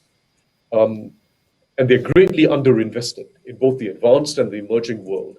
Education, basic healthcare, infrastructure, and now when you have to think about the future green economy, it's going to require tremendous infrastructural investments. We're not we can't afford it on the public balance sheet, but we have to think of incentives. We have to think of incentives for the private sector, be able to come in and serve the public good. We have to make major changes in our subsidy structures, both in social policy and in fossil fuel subsidies. Fossil fuel subsidies are an absurd chunk of many government budgets all over the world. But even in social policy, we have to think hard about what it is to be fair and progressive.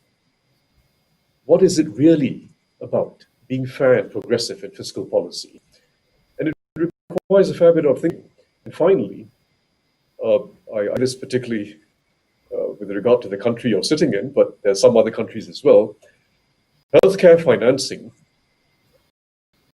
offers scope, tremendous savings, whilst improving outcomes. Tremendous savings on the public budget, quite apart from household budgets, whilst improving outcomes. So there's an opportunity for reform. It's not about austerity. It's about reform so that we get back to basics. Focus on investing in public goods, focus on incentivizing productivity, focus on technological innovations that can augment human capital, focus on incentivizing individual behavior so that people can get back into a job, get into better jobs, and earn success in a way that gives them pride. Thank you very much.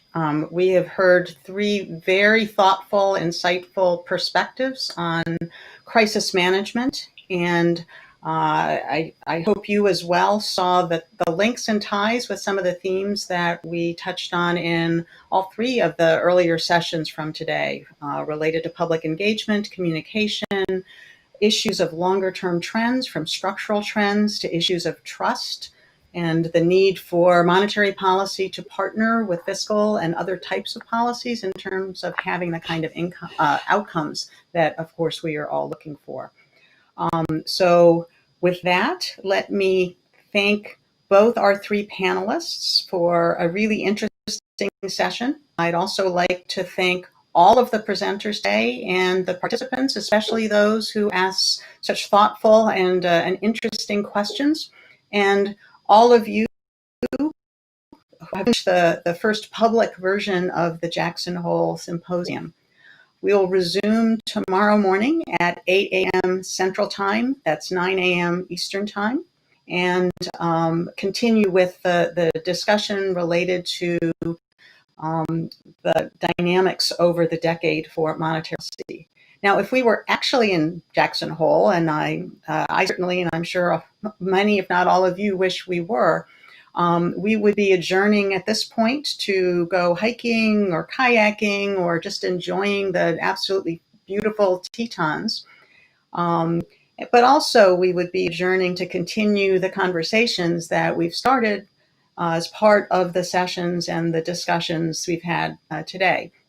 So while unfortunately we cannot help you with the hiking or the view of the Tetons, I certainly do hope that this set of discussions has motivated a really robust ongoing discussion about the very important issues related to monetary policy, crisis management, and long-term performance of our economies around the world.